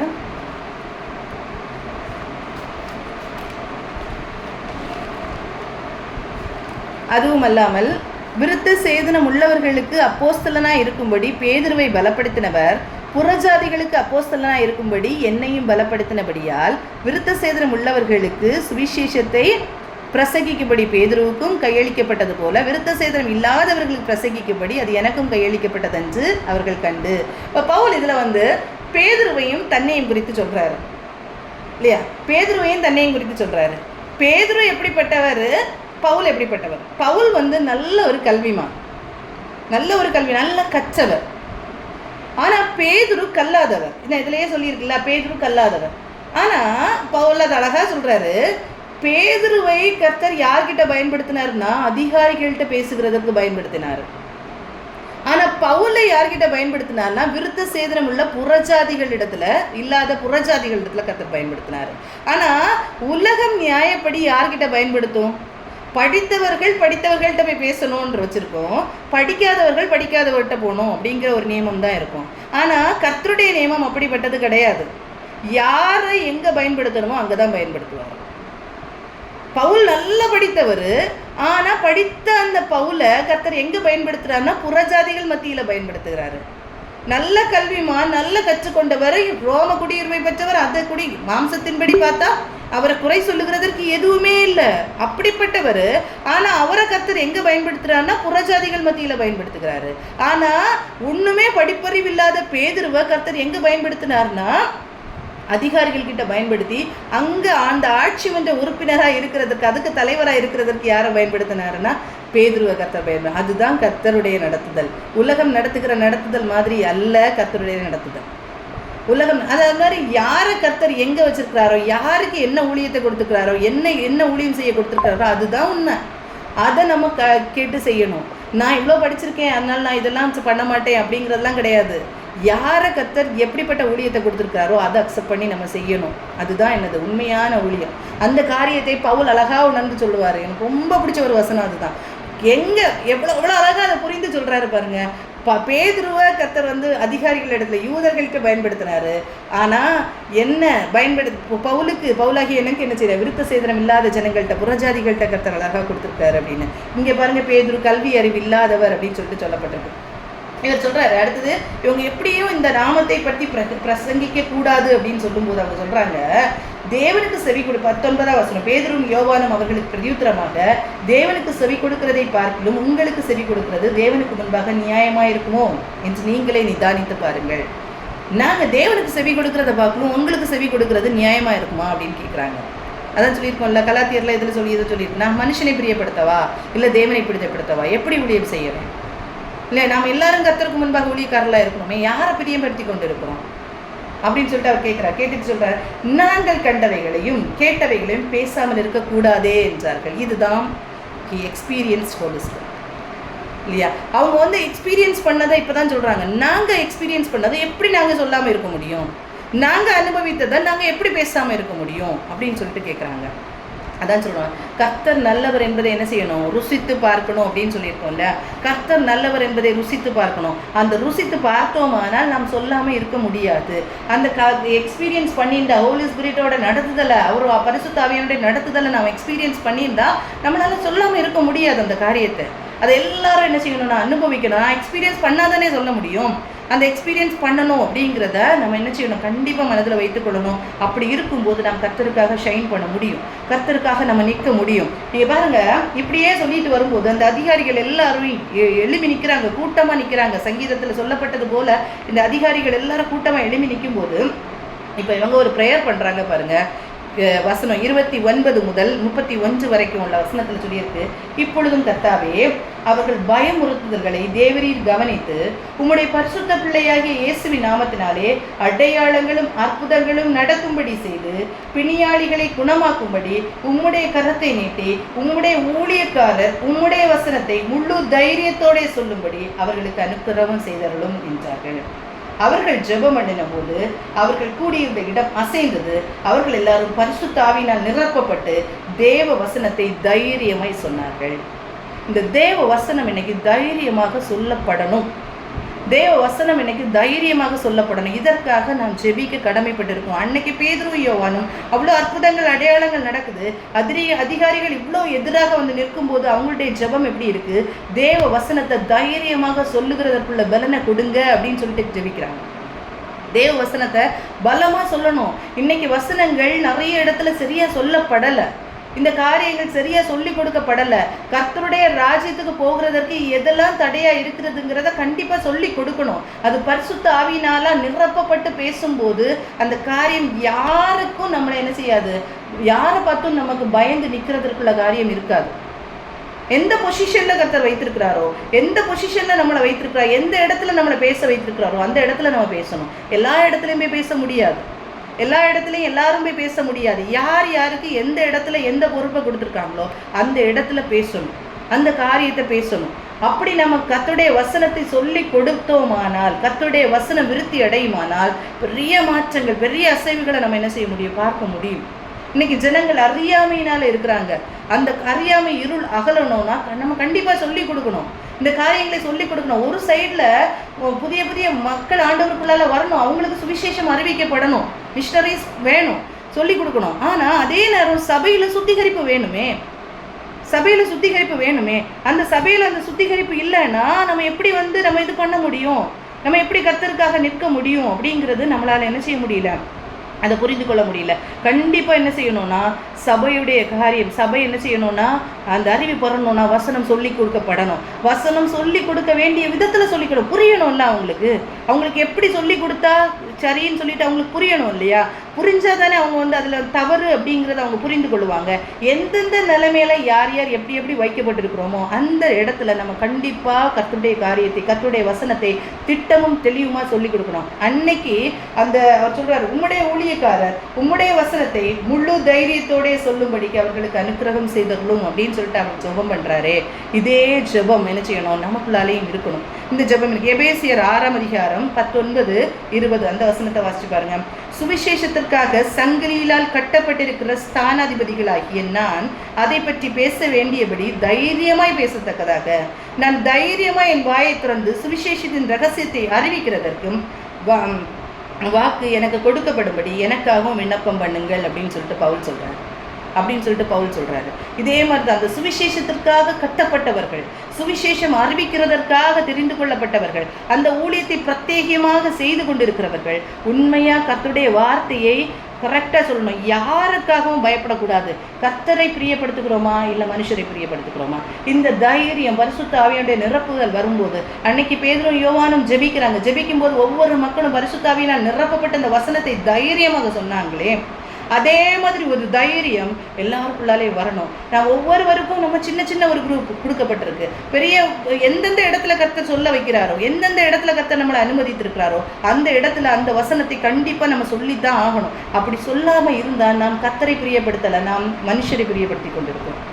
நம் கர்த்தரை பிரியப்படுத்தலை, மனுஷரை பிரியப்படுத்தி கொண்டிருக்கிறோம். அதற்குள்ள பலனை பரிசுத்த ஆவியானவர் நமக்கு தருவார். அதற்காக நாமும் ஜெபிக்க கடமைப்பட்டிருக்கிறோம். நம்மளும் ஆசாரியர்களாக தான் அழைக்கப்பட்டிருக்கிறோம். நாமும் கர்த்தருக்காக சாட்சி கொடுக்கிறவர்களாக நாமும் நிற்கணும். Only by the word of God. ஆண்டவருடைய வசனத்தின் மூலமாக தான். ஆண்டவருடைய வசனம் இல்லாதபடிக்கு இப்படி ஒரு தைரியம் நமக்கு கிடைக்கவே கிடைக்காது. அந்த ஆண்டவருடைய வசனத்துக்கு நடுங்கி நாம் வாழும்போது மாத்திரம்தான் அந்த தைரியத்தை நாம் பெற்றுக்கொள்ள முடியும். இந்த தைரியத்தை அப்படிதான் நம்ம பெற்றுக்கொள்ள முடியும். அப்படி நான் பெற்றுக்கொள்ளும் போது, அந்த பரிசுத்த ஆவியுடைய அபிஷேகத்தை நான் பெற்றுக்கொள்ளும் போது தைரியமாக கர்த்தருடைய வார்த்தை என்ன செய்யும், நான் பரம்போ கர்த்தருடைய வார்த்தை விருத்தி அடைந்து எல்லா காரியத்துக்கும் மேன்மையாக அது என்ன செய்யும், நான் வெளிப்படும். அப்படி ஒரு நாள் வரும். அதுதான் எழுப்புதல் நாள். உண்மையாக நம்ம ஒவ்வொருவருக்குள்ளால அன்னைக்கு வரும்போது, அது ஒவ்வொருவருக்குள்ளாலே நம்ம இந்த பாரம் நமக்குள்ளால வரும்போது கர்த்தருடைய வசனத்துக்கு மாறி, கர்த்தருடைய வசனம் தான் என்ன செய்யும்னா நியாயம் தீர்க்கும் அப்படின்னு வசனம் சொல்லுது இல்லையா? கர்த்தருடைய வசனத்துக்கு நடுங்குகிறவனையே நோக்கி பார்ப்பேன் அப்படின்னு சொல்லிட்டு வசனம் சொல்லுது. நம்முடைய முன்னோர்களுக்கு எவ்வளவுக்கு வசனம் தெரிந்தது அப்படிங்கிறது தெரியாது, எவ்வளவு நாலேஜ் இருந்ததுங்கிறது தெரியாது. ஆனால் கர்த்தருடைய வசனத்துக்கும் கர்த்தருக்கும் அவ்வளோ பயந்து நடுங்கி வளர்த்தாங்க இல்லையா? கர்த்தர் இப்படி அவர் கர்த்தருடைய பிள்ளைகள் எப்படி முன்னாடி உள்ளவங்க எல்லாருமே சொல்லுவாங்க, நான் ஒரு டிசிப்ளினோட வளர்க்கப்பட்டேன் அப்படின்னு சொல்லிட்டு ஒரு டிசிப்ளினோட. ஆண்டவரை குறித்த ஒரு பயம் நடுக்கம் இருந்தது. இன்னைக்கு ஆண்டவரை குறித்த பயமும் நடுக்கமும் நம்முடைய பிள்ளைகளுக்கு இல்லையே. ஆலயத்துக்குள்ள வரும்போதே இல்லையே, அந்த பயமும் நடுக்கமும் இல்லையே. அப்ப எப்படி கர்த்தர் நம்மளை திரும்பி பார்க்க முடியும்? எப்படி கர்த்தர் திரும்பி பார்க்க முடியும்? இந்த பயத்தையும் நடுக்கையும், கர்த்தரை குறித்ததான பயமும் நடுக்கமும் நமக்குள்ளால வரணும். அந்த நடுக்கத்தை நம்ம பிள்ளைகளுக்குள்ளால புகட்டணும். கர்த்தர் அப்படி நாசியின் சுவாசத்தினால செங்கடல் பிரிந்து போயிட்டு அப்படின்னு சொல்லிட்டு புகழ்ந்து பாடுறாங்க. அவர் எவ்வளோ மகத்துவம் உள்ளவர் அப்படிங்கிறத நான் உணர மாத்திரமே அவருக்காக நம்ம நடுங்க முடியும். அவருடைய வசனத்துக்கு நடங்க முடியும். இந்த காரியத்துக்காக நம்ம ஜெபிப்போம். இந்த காரியங்கள் பரிசுத்தத்துக்காக நின்றவர் பின்னகாஸ். கர்த்தருடைய காரியம் கர்த்தருடைய சேனையை நிந்திக்கும் போது, இஸ்ரவேலின் தேவனுடைய சேனையை நிந்திக்கும் போது தைரியம் வந்தது. பரிசுத்த ஆவியானுடைய எக்ஸ்பீரியன்ஸ் பண்ணும்போது அந்த வசனத்தை ஆனாலும் எவ்வளோ அதிகாரிகள் அப்படி நெருக்கும் போது, கர்த்தருடைய நாமத்தை சொல்லக்கூடாது அப்படின்னு நெருக்கும் போது அவங்க ஜெபிக்கிறாங்க. கர்த்தருடைய வார்த்தையை தைரியமாக சொல்றதுக்குள்ள பலனை கொடுக்கணும்னு சொல்லிட்டு அவங்க ஜெபிக்கிறாங்க. அதே மாதிரி எபேசியர்ல பவுல் சொல்றாரு, எனக்காக ஜெபம் பண்ணுங்க, தைரியமாக கர்த்தருடைய வசனத்தை சொல்லணும்னு சொல்லிட்டு ஜெபம் பண்ணணும் அப்படின்னு சொல்லிட்டு. இன்னைக்கு இந்த காரியத்துக்காக நம்ம சர்ச்சஸ்ல இப்படிப்பட்ட காரியங்கள் இல்லை, நம்ம ஒரு சின்ன குழுக்கள் எங்க கர்த்தருடைய வார்த்தை சொல்லப்படுதோ தைரியமா கர்த்தருடைய வார்த்தை பிரசங்கிக்கப்படணும் அப்படிங்கிறது நிச்சயம். எல்லாரும் நம்ம அந்த காரியத்துக்காக ஜெபிப்போம். இந்த நேரத்திலையும் சோபனா இந்த காரியத்தை வைத்து, இந்த நம்ம கற்றுக்கொண்ட ஒவ்வொரு காரியத்தையும் மனதில் வைத்து நாம் ஜெபிப்போம். நம்முடைய திருச்சபைக்காக, நம்முடைய குடும்பங்களுக்காக. குடும்பத்திலையும் இன்னைக்கு கர்த்தரை குறித்து தானே நடுக்கம், பயம் இல்லை, நம்ம கூட பிறந்தவர்களுக்கு இல்லை. அந்த நடுக்கம் எல்லாருக்குள்ளாலையும் வரணும். நம்ம குடும்பங்களையும் மனதில் வைத்து நாம் ஜெபிப்போம். அந்த காரியத்தை நாளைக்கு நடக்கிற ஆராதனைக்காக, நாளைக்கு வருகிற ஒவ்வொரு வார்த்தையும் கர்த்தரிடத்திலிருந்து பெற்றுக்கொண்டு அந்த வார்த்தைகள் வரணும். ஒவ்வொரு திருச்சபையிலும் அப்படிப்பட்ட வார்த்தைகள் வரணும் அப்படின்னு சொல்லிட்டு நாம் ஜெபிப்போம்.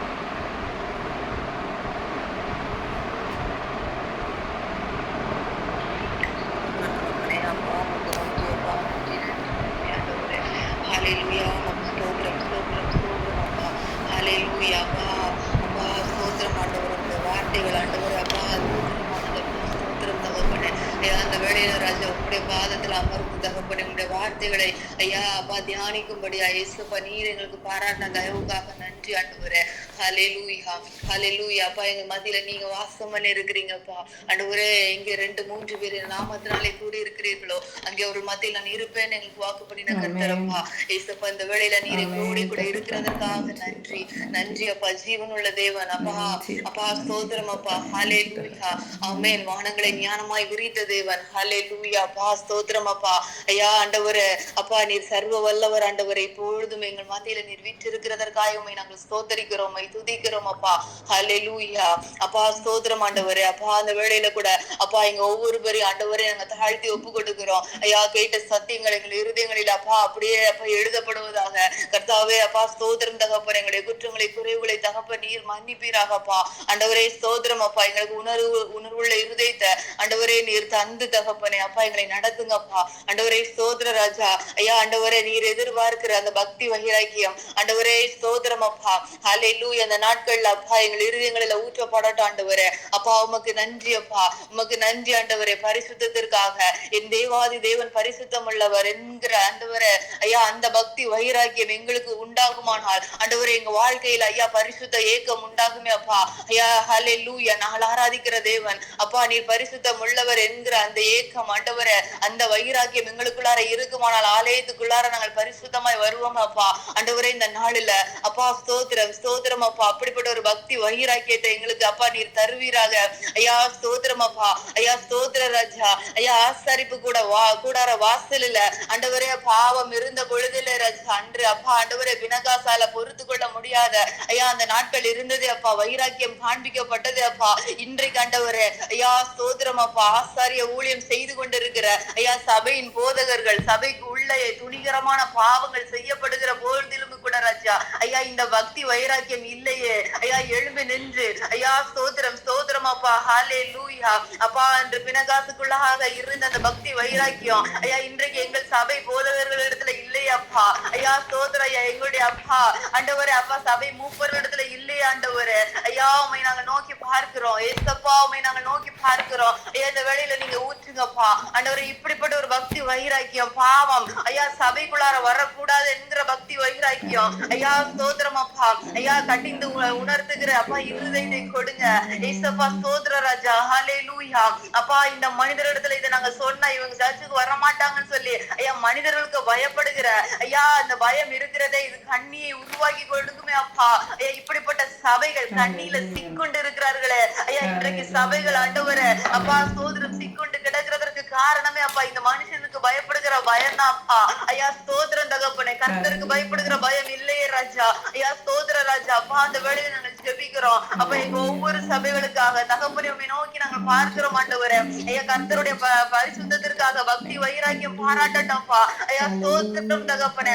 ஐயா நன்றி ராஜா. பாவத்தை ஆண்டவரே ஐயா ஸ்தோத்திரம் ஸ்தோத்திரம் அப்பா. அப்பா நீங்க எவ்வளவு பொலைட்டா கூப்பிட்டு சொல்லுன்னு சொல்லியிருக்கீங்களா ராஜா ஆண்டவரே. நீ சொல்லி கேட்கலன்னா கூட 2 பேரும் கூட்டிட்டு போய் சொல்லுன்னு கூட சொல்லி இருக்கிறீங்களா ஆண்டவரே அப்பா. ஐயா ராஜா இப்படிப்பட்ட பாவத்தை ஆண்டவரே ஐயா தவறு செய்கிற மனிதரிடத்துல கூப்பிட்டு ஆண்டவரை சொல்லுகிற ஐயா ஒரு அப்பா ஒரு தைரியத்தை ஐயா ஒரு துணிச்சல தகப்பனே நீங்க இந்த நாட்கள் அப்பா எங்கள் சபைகளில் இருக்கிற ஒவ்வொரு மூப்பர்களுக்கும் பெரியவர்களுக்கும் ஐயா ஆண்டவரை சபையில அப்பா ஆசாரிய ஊழியம் செய்கிற ஐயா போதகர்களுக்கும் ஐயா நீர் கொடுப்பீராக அப்பா. உமக்கு நன்றி அப்பா. உமக்கு நன்றி ஏசப்பா. அப்பா உமக்கு நன்றி ஐயா. உமக்கு நன்றி ஏசப்பா. அப்பா ஸ்தோத்திரம் ஸ்தோத்திரம் அப்பா. அன்று ஆண்டவரே ஐயா வினகாஸ் உமக்காக பக்தி வைராக்கியம் பாராட்டும் பொழுது ஆண்டவரே வினகாஸ் ஆசாரியனாக அபிஷேகம் பண்ணப்படவில்லை ராஜா.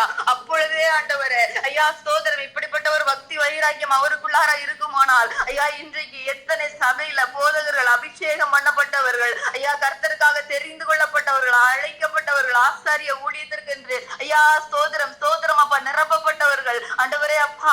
அப்பா பாரு அப்பா நடக்கிற பாவங்களை பார்த்து கொண்டு கண்களை மறைத்து கொண்டு அப்பா போய்கொண்டு இருக்கிறார்களே ஐயா ஸ்தோத்திரம் அப்பா. இப்படிப்பட்ட ஒரு பக்தி வைராக்கியம் ஐயா பினகாசு இடத்துல இருந்த ஒரு பக்தி வைராக்கியத்தை தகப்பனே இந்த நாட்கள்ல ஆண்டவரே அப்பா ஒவ்வொரு சபையில இருக்கிற பெரியவர்களுக்கும் ஆசாரிய ஊழியம் செய்கிற போதர்களுக்கும் நீங்க கொடுங்கப்பா. ஐயா நாங்க ஜெபிக்கிறோம்ப்பா எங்க சபைகள் சுத்திகரிக்கப்படணும் ஆண்டவரே. ஐயா எங்க டயசிஸ்ல அப்படிப்பட்ட ஒரு பக்தி வைராக்கியத்தை கொடுங்கப்பா.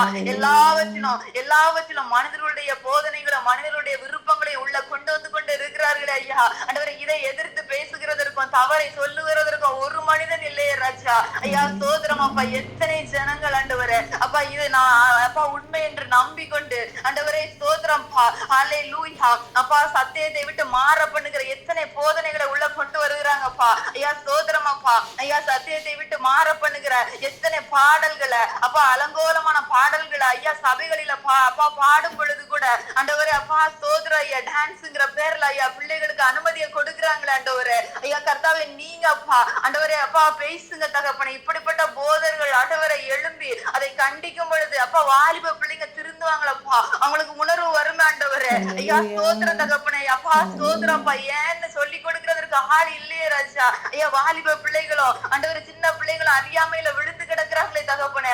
ஏன் இந்த பாடல்களை பாடக்கூடாது? இத பாடும் பொழுது என்ன நடக்கும் ஐயா ஏசப்பா? பிள்ளைகளுடைய வாழ்க்கை எப்படிப்பட்ட சாபத்துக்குள்ளார சிக்குண்டு போகுங்கிறதை சொல்லி கொடுக்கிற ஜனங்கள் இல்லையே தகப்பனே சபைகள்ல.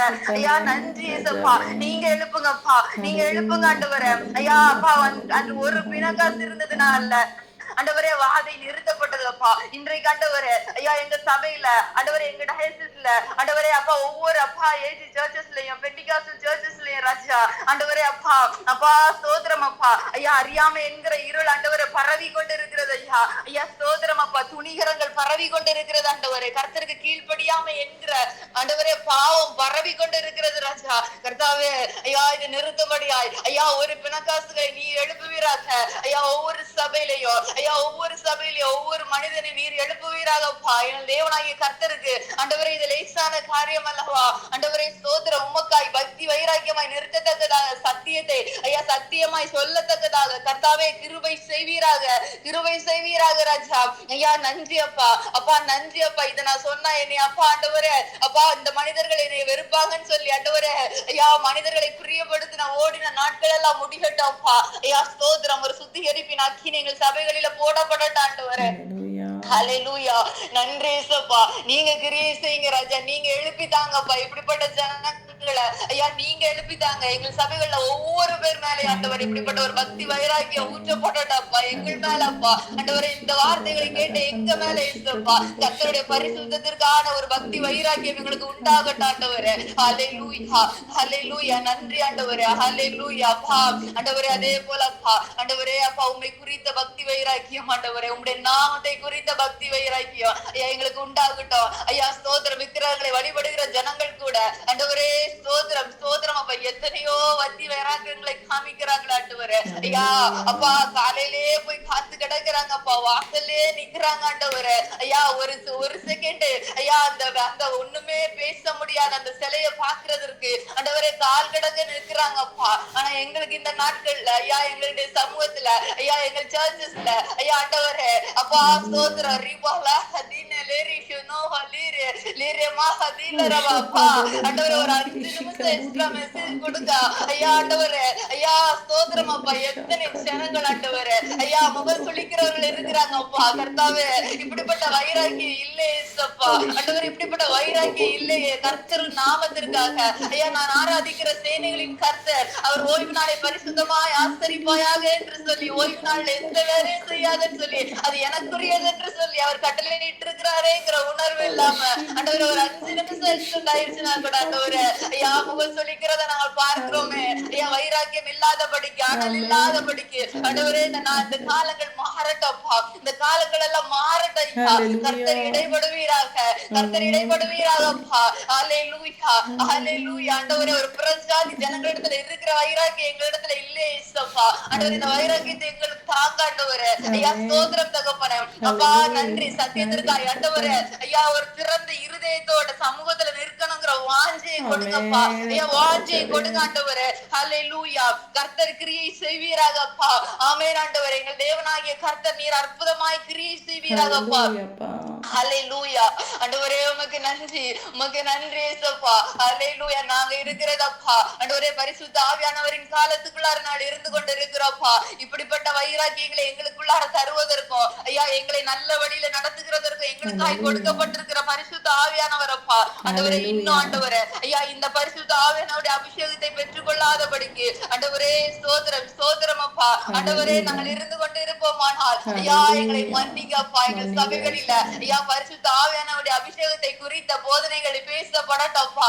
கர்த்தர் இடைபடுங்கப்பா. ஆமென் ஆண்டவர். அசட்டை பண்ணாதபடிக்கு கர்த்தாவே நீங்க இடைபடுங்க, இடைபடுங்க. ஒவ்வொரு பேருக்குள்ள இருந்த வாஞ்சி ஏக்கத்தை விருப்பத்தையும் கொடுங்க. படிப்பறிவில்லாத பேதுருவையும் ஐயா ஆண்டவர் அதிகாரிகளுக்கும் பிரதான ஆசாரியர்களுக்கும் முன்பதாய் ஐயா நின்று பேசும்படியான ஆமென் தைரியத்தை கொண்டு கொடுத்தீரே ஐயா. உம்முடைய அபிஷேகம் அப்பா அப்படிப்பட்ட அப்பா தைரியத்தை கொடுத்தது அப்பா ஆண்டவரே. இந்த காலத்துல ஐயா இந்த நாட்கள்ல இப்படிப்பட்ட ஒரு தைரியம், இப்படிப்பட்ட ஒரு அப்பா அபிஷேகம் ஆண்டவர் எங்களுக்கு வேணும் ஏசப்பா, எங்களுக்கு வேணும் ஆண்டவர். எங்க ஒவ்வொரு பேர் மேலே ஊற்றுங்கப்பா. எங்கள் சபைகளில ஊற்றுங்க, எங்கள் டயசிஸ்ல இருக்கிற ஒவ்வொரு சபைகளிலையும் ஊற்றுங்கப்பா ஆண்டவரே. ஒவ்வொரு பெட்டி பெண்டிகாஸ்டல் சர்ச்சஸ்லயும் தகப்பனே உம்முடைய அபிஷேகம் ஊற்றப்படட்டும். சுத்திகரிப்பின் அக்கினி அப்பா இறங்கட்டப்பா. ஸ்தோத்திரம் ராஜா. ஜனங்களை சுத்திகரிக்கிற அப்பா ஒரு பரிசுத்த அபிஷேகம் ஊற்றப்படட்டும் ஆண்டவரே. ஹல்லேலூயா. ஆமென் ஆண்டவரே. கர்த்தர் நீர் எத்தனை நல்லவர் என்பதை ஆண்டவரே எங்க வாழ்க்கையில நாங்க ருசித்து பார்க்கிறோமே அப்பா. இப்படிப்பட்ட அனுபவம் எங்க வாழ்க்கையில் இருந்தால் மாத்திரமே கர்த்தருக்காய் தைரியத்தோடு பக்தி வைராக்கியத்தோடு நிற்கிற ஆண்டவரே அப்பா இருதயம் எங்களுக்கு உண்டாகும் இயேசுப்பா. உம்முடைய நாமத்தை குறித்த பக்தி வைராக்கியம் எங்களுக்கு உண்டாகட்டும் அப்பா. ஆனா இந்த நாட்கள்ல எல்லாமே தலைகீழ இருக்குது ராஜா. ஆண்டவரே கர்த்தரை குறித்த வைராக்கியம் இல்ல, கர்த்தருடைய பரிசுத்தத்தை குறித்த வைராக்கியம் இல்லாதபடிக்கு சபையை குறித்த பாரம்பரியத்தை குறித்த பக்தி வைராக்கியங்கள் பெருகிக் கொண்டே இருக்கிறது ஐயா. கர்த்தாவே மன்னிப்பீராகப்பா. ஐயா எங்கள் அப்பா எழுப்புதலுக்கு தடையாய் மாறிக்கொண்டிருக்கிற இந்த அப்பா சபையை குறித்த பக்தி வைராக்கியங்கள் அழிந்து போகட்டப்பா. இயேசுவின் நாமத்துல கர்த்தாவே வேத வசனத்திற்கான பக்தி வைராக்கியம் ஐயா ஒவ்வொரு அப்பா அப்பா இருதயத்திலும் அப்பா நிரம்பட்ட ஆண்டவரே. ஐயா சபைகளை குறித்த பக்தி வைராக்கியம் அல்ல, மனிதர்களுக்காக பாஸ்டர்களுக்காக பக்தி வைராக்கியம் அல்லப்பா. ஹல்லேலூயா. ஆமென் ஆண்டவரே. கர்த்தாவே நீர் கிரியை செய்வீராங்க ஐயா. வசனத்திற்காய் நிற்கிற ஒரு கூட்டத்தை நீங்க எழுப்புங்கப்பா. எங்க ஒவ்வொருவருடைய இருதயத்திலையும் ஐயா இன்றைக்கு நீர் விதைத்திருக்கிற இந்த வார்த்தைகள் அப்பா கனி கொடுக்கட்டும் ஏசப்பா. நன்றி ஆண்டவரே, நன்றி அப்பா. ஹல்லேலூயா. ஆமென் ஆண்டவரே. அப்பா நாளை தினத்துல நடக்க போற ஆராதனைகளை கூட உங்களுடைய கரங்களை நாங்கள் அர்ப்பணித்து ஜெபிக்கிறோம் ஐயா. எல்லா இடங்களிலும் ஏசப்பா உம்முடைய வார்த்தை ஐயா சத்தியமாய் போதிக்கப்படட்டும் அப்பா. ஸ்தோத்திரம் தகப்பனே. வருகிற ஒவ்வொரு பேருக்கும் ஆண்டவரே ஐயா அப்பா தேவையான மன்னாவை நீங்க கொடுங்கப்பா. ஆமென் ஆண்டவரே. ஆவியில் அனலா இருக்கத்தக்கதாக ஐயா வார்த்தைகளை பிரசங்கிக்க அப்பா கர்த்தாவே நீர் கிருபை செய்வீராக ஆண்டவரே. நன்றி அப்பா, நன்றி அப்பா. ஸ்தோத்திரம் தகப்பனே. ஆமென் ஆண்டவரே. ஐயா ஸ்தோத்திர ராஜா. ஹல்லேலூயா. அப்பா ஸ்தோத்திரம் அப்பா. கடிந்து உபதேசிக்கிற அப்பா சத்தியங்களை பேசுகிற சபைகள் எழும்பட்ட ஆண்டவரே. ஆமென் ஆண்டவரே. ஆமென் இயேசுப்பா. கர்த்தாவே ஐயா நீர் கிரியை செய்வீராக ராஜா. நன்றி அப்பா, நன்றி ஆண்டவரே. தேவாதி தேவன் நீர் சர்வ வல்லவர் அப்பா. ஐயா உம்மை துக்கப்படுத்தாதபடிக்கு ஐயா மீட்கப்படும் நாளுக்கென்று நாங்கள் முத்திரையாய் பெற்றிருக்கிற பரிசுத்த ஆவியானவரை துக்கப்படுத்தாதபடிக்கு கர்த்தாவே உமக்கு பயந்து நடக்க ஐயா உம்முடைய சமூகத்துல நடுங்கி வருவதற்கு கர்த்தர் கிருபை செய்வீராக ஐயா. நாளை தினத்துல அநேக சபைகள் இல்ல ஆண்டவரே அப்பா. ஆண்டவரே கர்த்தருடைய பந்தி இருக்கும் ராஜா. ஆண்டவரே பயபக்தியோட ஐயா தங்களை சுத்திகரித்து கொண்டு கர்த்தருடைய சமூகத்துல அப்பா அப்பா பரிசுத்த ரத்தத்தினால நீதிமான்கள் ஆக்கப்பட்டு வரும்படி கர்த்தாவே ஒவ்வொரு இருதயத்திலையும் பேசுங்க. துணிகரமாய் வருகிறவர்களுக்கு ஆண்டவரே உணர்வை கொடுங்க ஐயா. ஸ்தோத்திரம். நாம் இருக்கிற சமூகம் எப்படிப்பட்டது என்கிறதை ஐயா நீர் உணர்த்தி கொடுப்பீராக ராஜா. நன்றி அப்பா. ஆமென் ஆண்டவரே. குற்றங்களை குறைவுகளை மன்னிங்க ஏசப்பா. ஒவ்வொரு பேருடைய ஐயா அறியாமையில செய்கிற தவறுகளை மன்னிங்க ஆண்டவர். ஐயா எத்தனையோ வாலிப பிள்ளைங்க ஆண்டவரே அறியாமையில என்ன செய்கிறோம் கூட தெரியாம ஆண்டவரே அப்பா ஆண்டவரே கம்யூனியன் எடுக்கிறது நாங்க பார்க்கிறோம் ஐயா. மன்னிங்க ஏசப்பா. இதெல்லாம் சாபமாய் அவங்க வாழ்க்கையில மாறுகிறது ஐயா. அதெல்லாம் மாற்றி போடுங்கப்பா ஆண்டவரே. பேரண்ட்ஸ் அதை சொல்லி கொடுக்கக்கூடிய கிருபைகளை கொடுங்க ஆண்டவரே ஐயா. ஸ்தோத்திரம். ஆமென் ஆண்டவரே. பாவ மன்னிப்பை பெற்றுக்கொள்ளணுங்கிற உணர்வை அப்பா அப்பா பேரண்ட்ஸ் சொல்லி கொடுக்க கிருபைகளை கொடுங்க. சபையில இப்படிப்பட்ட அப்பா காரியங்கள் போதிக்கப்படட்டும் ஐயா. வாலிப பிள்ளைகள் அப்பா கர்த்தருடைய பந்தியில வரும் பொழுது துணிகரமாய் வரக்கூடாது என்கிற போதனைகள் அப்பா ஆண்டவரே சபையில அப்பா ஆண்டவரே அப்பா பலிபீடத்துல இருந்து எழுப்பப்படட்டும் அப்பா. ஆமென் ஆண்டவரே. கர்த்தர் கிரியை செய்வீராக ராஜா. தேவாதி தேவனுடைய பிரசன்னம் இறங்கி வரட்டும் ஆண்டவரே. ஆமென் அப்பா. நீங்க பொறுப்படுத்திக் கொள்ளுங்க ராஜா. இந்த பிரேயர்ல அப்பா ஜாயின் பண்ண எங்க ஒவ்வொருவரையும் நாங்க தாழ்த்தி ஒப்பு கொடுக்கிறோம்ப்பா ஐயா. ஸ்தோத்திரம் அப்பா. நீர் எங்களை அழைத்து வந்ததற்கு ஒரு முகாந்திரம் உண்டு ஆண்டவரே. அப்ப அந்த வார்த்தைகளை எங்களுடைய இருதயங்களில நீர் விதைத்ததற்கு ஒரு முகாந்திரம் உண்டு ஏசப்பா. உம்முடைய கிருபையினால இந்த சத்தியங்களை எங்க வாழ்க்கையில நீர் கேட்க பண்ணி இருக்கிறீர் ஆண்டவரே ஐயா. உமக்கு நன்றி ஏசப்பா. உமக்கு நன்றி தகப்பனே ஐயா. அந்த ஒவ்வொரு வார்த்தைகளும் ஆண்டவரே எங்க வாழ்க்கையில கனி கொடுக்கட்டோம்ப்பா. நன்றி அப்பா. விடுதலை கொண்டு வரட்டும் ஆண்டவரே ஐயா. விடுதலையை கொண்டு வரட்டும் அப்பா. என்னென்ன தேவைகளோட அப்பா ஸ்தோத்திரம் ஆண்டவரே அப்பா இன்றைக்கு உங்களுடைய சமூகத்துல வந்தார்களோ ஐயா ஆண்டவரே ஒவ்வொரு பேருடைய தேவைகளையும் சந்திக்கும்படி இந்த தேவனுடைய வார்த்தைகள் கிரியை செய்யட்டும் ஆண்டவரே. ஆமென் அப்பா. பலவீனத்தோட இருக்கிற பிள்ளைகளை கர்த்தர் தொடுவீராக ஐயா. சுகப்படுத்துவீராக. உம்முடைய கரமே செய்து முடிக்கட்டும்ப்பா ஐயா. ஸ்தோத்திரம் தகப்பனே ஐயா. நன்றி அப்பா. ஹல்லேலூயா. அப்பா நாங்க ஜானிசா கை கூட ஜெபிக்கிறோம். உம்முடைய கரம் தொடட்டும் ஆண்டவரே. அற்புதமான சாட்சிகளை நாங்க கேட்கணும் ஆண்டவரே. கர்த்தர் கிரியை செய்வீராக ஐயா. கான்ஷியஸ் வரட்டும் ஆண்டவரே அப்பா. ஸ்தோத்திரம். பொல்லாத சத்துருவுடைய கை எடுக்கப்படட்டும் ஐயா. இயேசுவின் நாமத்துல தகப்பனே ஐயா. ஸ்தோத்திரம். கர்த்தர் இடைபடுவீராக அப்பா. ஆமென் ஆண்டவரே. ஹல்லேலூயா. உமக்கு நன்றி. உமக்கு ஐயா அபிஷேக் பிரதர்காய் ஜெபிக்கிறோம். நீங்க தொடுங்கப்பா. அநேக நாட்களாய் அப்பா இருக்கிற மகனை நீங்க தொடுங்க ராஜா. அற்புதத்தை ஹalleluya. செய்யட்டும் இயேசப்பா. கர்த்தர் கிரியை செய்வீராக ராஜா. ஆண்டவரே இன்னுமா அப்பா குழந்தை பாக்கியத்திற்காய் காத்திருக்கிற பிள்ளைகளுக்காய் நாங்கள் ஜெபிக்கிறோம். இயேசுவோடைய கரம் ஆண்டவரே அப்பா அற்புதத்தை செய்யட்டும் அப்பா. ஆமென் ஆண்டவரே நீங்க கூட இருங்கப்பா. பிள்ளைகள் கர்த்தரால் வரும் சுதந்திரம் ஐயா உம்முடைய கரத்தை அப்பா தடுப்பதற்கு யாரும் ஹalleluya. இல்லை இயேசப்பா. இல்ல ஆமென் தகப்பனே. ஆண்டவரே ஹalleluya. அப்பா நீங்க அற்புதமாய் நடத்துங்க ஆண்டவரே. ஹalleluya. அப்பா அப்பா எக்ஸாம் எழுதுற பிள்ளைகள் எல்லாம் நீங்க பொறுப்பெடுத்துக் கொள்ளுங்க ஹalleluya. ஆண்டவரே. பாதுகாப்பை கொடுங்க ராஜா. ஆமென். இயேசப்பா ஆமென். பிள்ளைகளுக்கு ஆண்டவரே ஹalleluya நல்ல ஒரு ஞானத்தை கொடுங்க ஆண்டவரே. எந்த ஒரு பதட்டமும் இல்லாதபடிக்கு அப்பா சென்று வர கிருபைகளை கொடுங்க அப்பா. ஸ்தோத்திரம் தகப்பனே. ஐயா ஸ்தோத்திரம். இன்னும் வேலைகளுக்காக ஆண்டவரே இயேசப்பா என்னென்ன தேவைகளோட வீடு கட்டும்படி இயேசப்பா காத்திருக்கிற ஒவ்வொரு பேருக்கும் வழிகளை திறந்து கொடுப்பீராக ஆண்டவரே. ஸ்தோத்திர கடன் பாரம் நீங்கும்படியாய் ஜெபிக்கிற பிள்ளைகளுக்கு ஆண்டவரே அப்பா ஸ்தோத்திரம் அப்பா. என் தேவனாகிய கர்த்தருடைய கரமே அப்பா வாசல்களை திறந்த அப்பா ஆசீர்வதிக்கட்டும் ஐயா. நன்றி ஆண்டவரே. ஸ்தோத்திரம் அப்பா. உண்மை அப்பா உண்மை நேசிக்கிற பிள்ளைகளுக்கு ஐயா ஆண்டவரே ஆமென் அப்பா மிகுந்த சமாதானம் உண்டப்பா. ஆமென். உண்மையுள்ள மனுஷன் பரிபூர்ண ஆசீர்வாதங்களை பெறுவான் ஆண்டவரே. அப்பா நீங்க அப்பா ஆசீர்வதிங்க ராஜா. ஒவ்வொருவருடைய இருதயத்தில் இருக்கிற உண்மைகளை நீர் பார்க்கிறீர் ஆண்டவரே. ஐயா நீர் ஆசீர்வதிப்பீராக கிரியை செய்வீராக ராஜா. அப்பா எல்லாவற்றையும் பொறுப்படுத்திக் கொடுங்க. எங்களை தாழ்த்துகிற ஐயா ஒப்பு கொடுக்கிறோம். துதிகன மகிமை யாவற்றையும் ஒருவருக்கே செலுத்துகிற ஐயா எங்களை ஒப்பு கொடுக்கிறோம் அப்பா. இயேசுவின் நாமத்துல ஜெபிக்கிறோம் எங்கள் நல்ல பிதாவே. ஆமென். ஆமென். ஆமென். எல்லாரும் சேர்ந்து சொல்லலாம். என் ஆத்துமாவே கர்த்தரை ஸ்தோத்திரி, என் முழு உளமையுடைய பரிசுத்த நாமத்தை ஸ்தோத்திரி. என் ஆத்துமாவே கர்த்தரை ஸ்தோத்திரி, கர்த்தர் செய்த சகல உபகாரங்களையும் மறவாதே. ஆமென். ஆமென். இந்த நாளில் கர்த்தர் தந்த வார்த்தைகளை நாம் மறந்து விடாதபடிக்கு நம்முடைய இருதயத்தில் நம்ம அசை போட்டு விடுவோம். நம்முடைய கர்த்தர் எவ்வளோ நல்லவர், எவ்வளோ மகத்துவமானவர் அப்படிங்கிறத நம்ம ஆராய்ந்து பார்க்க நமக்குள்ளார ஒரு பலன் வரும். அந்த பலனை நாம் பெற்றுக்கொள்வோம். அந்த பலனை பெற்றுக்கொண்டு இந்த வாரம் முழுவதும் நம்ம கர்த்தரை மகிமைப்படுத்தி அந்த பலனிலே நம்ம வாழுவோம். அது நமக்கு ஆசீர்வாதமாக இருக்கும். மற்றவர்களுக்கு நம்மை சாட்சியாக கர்த்தர் நிறுத்தவும் முடியும். அப்படிப்பட்ட ஆசீர்வாதத்தை நம்ம பெற்றுக்கொள்வோம். ஆண்டவருக்கு சித்தமான அடுத்த வாரமும் நான் இந்த இடத்துல கூடி இதனோட கண்டினியூஷன் அடுத்த பார்ட்டை நம்ம பார்க்கலாம். கர்த்தர் நம்மை ஆசீர்வதிப்பாராக. ஆமென்.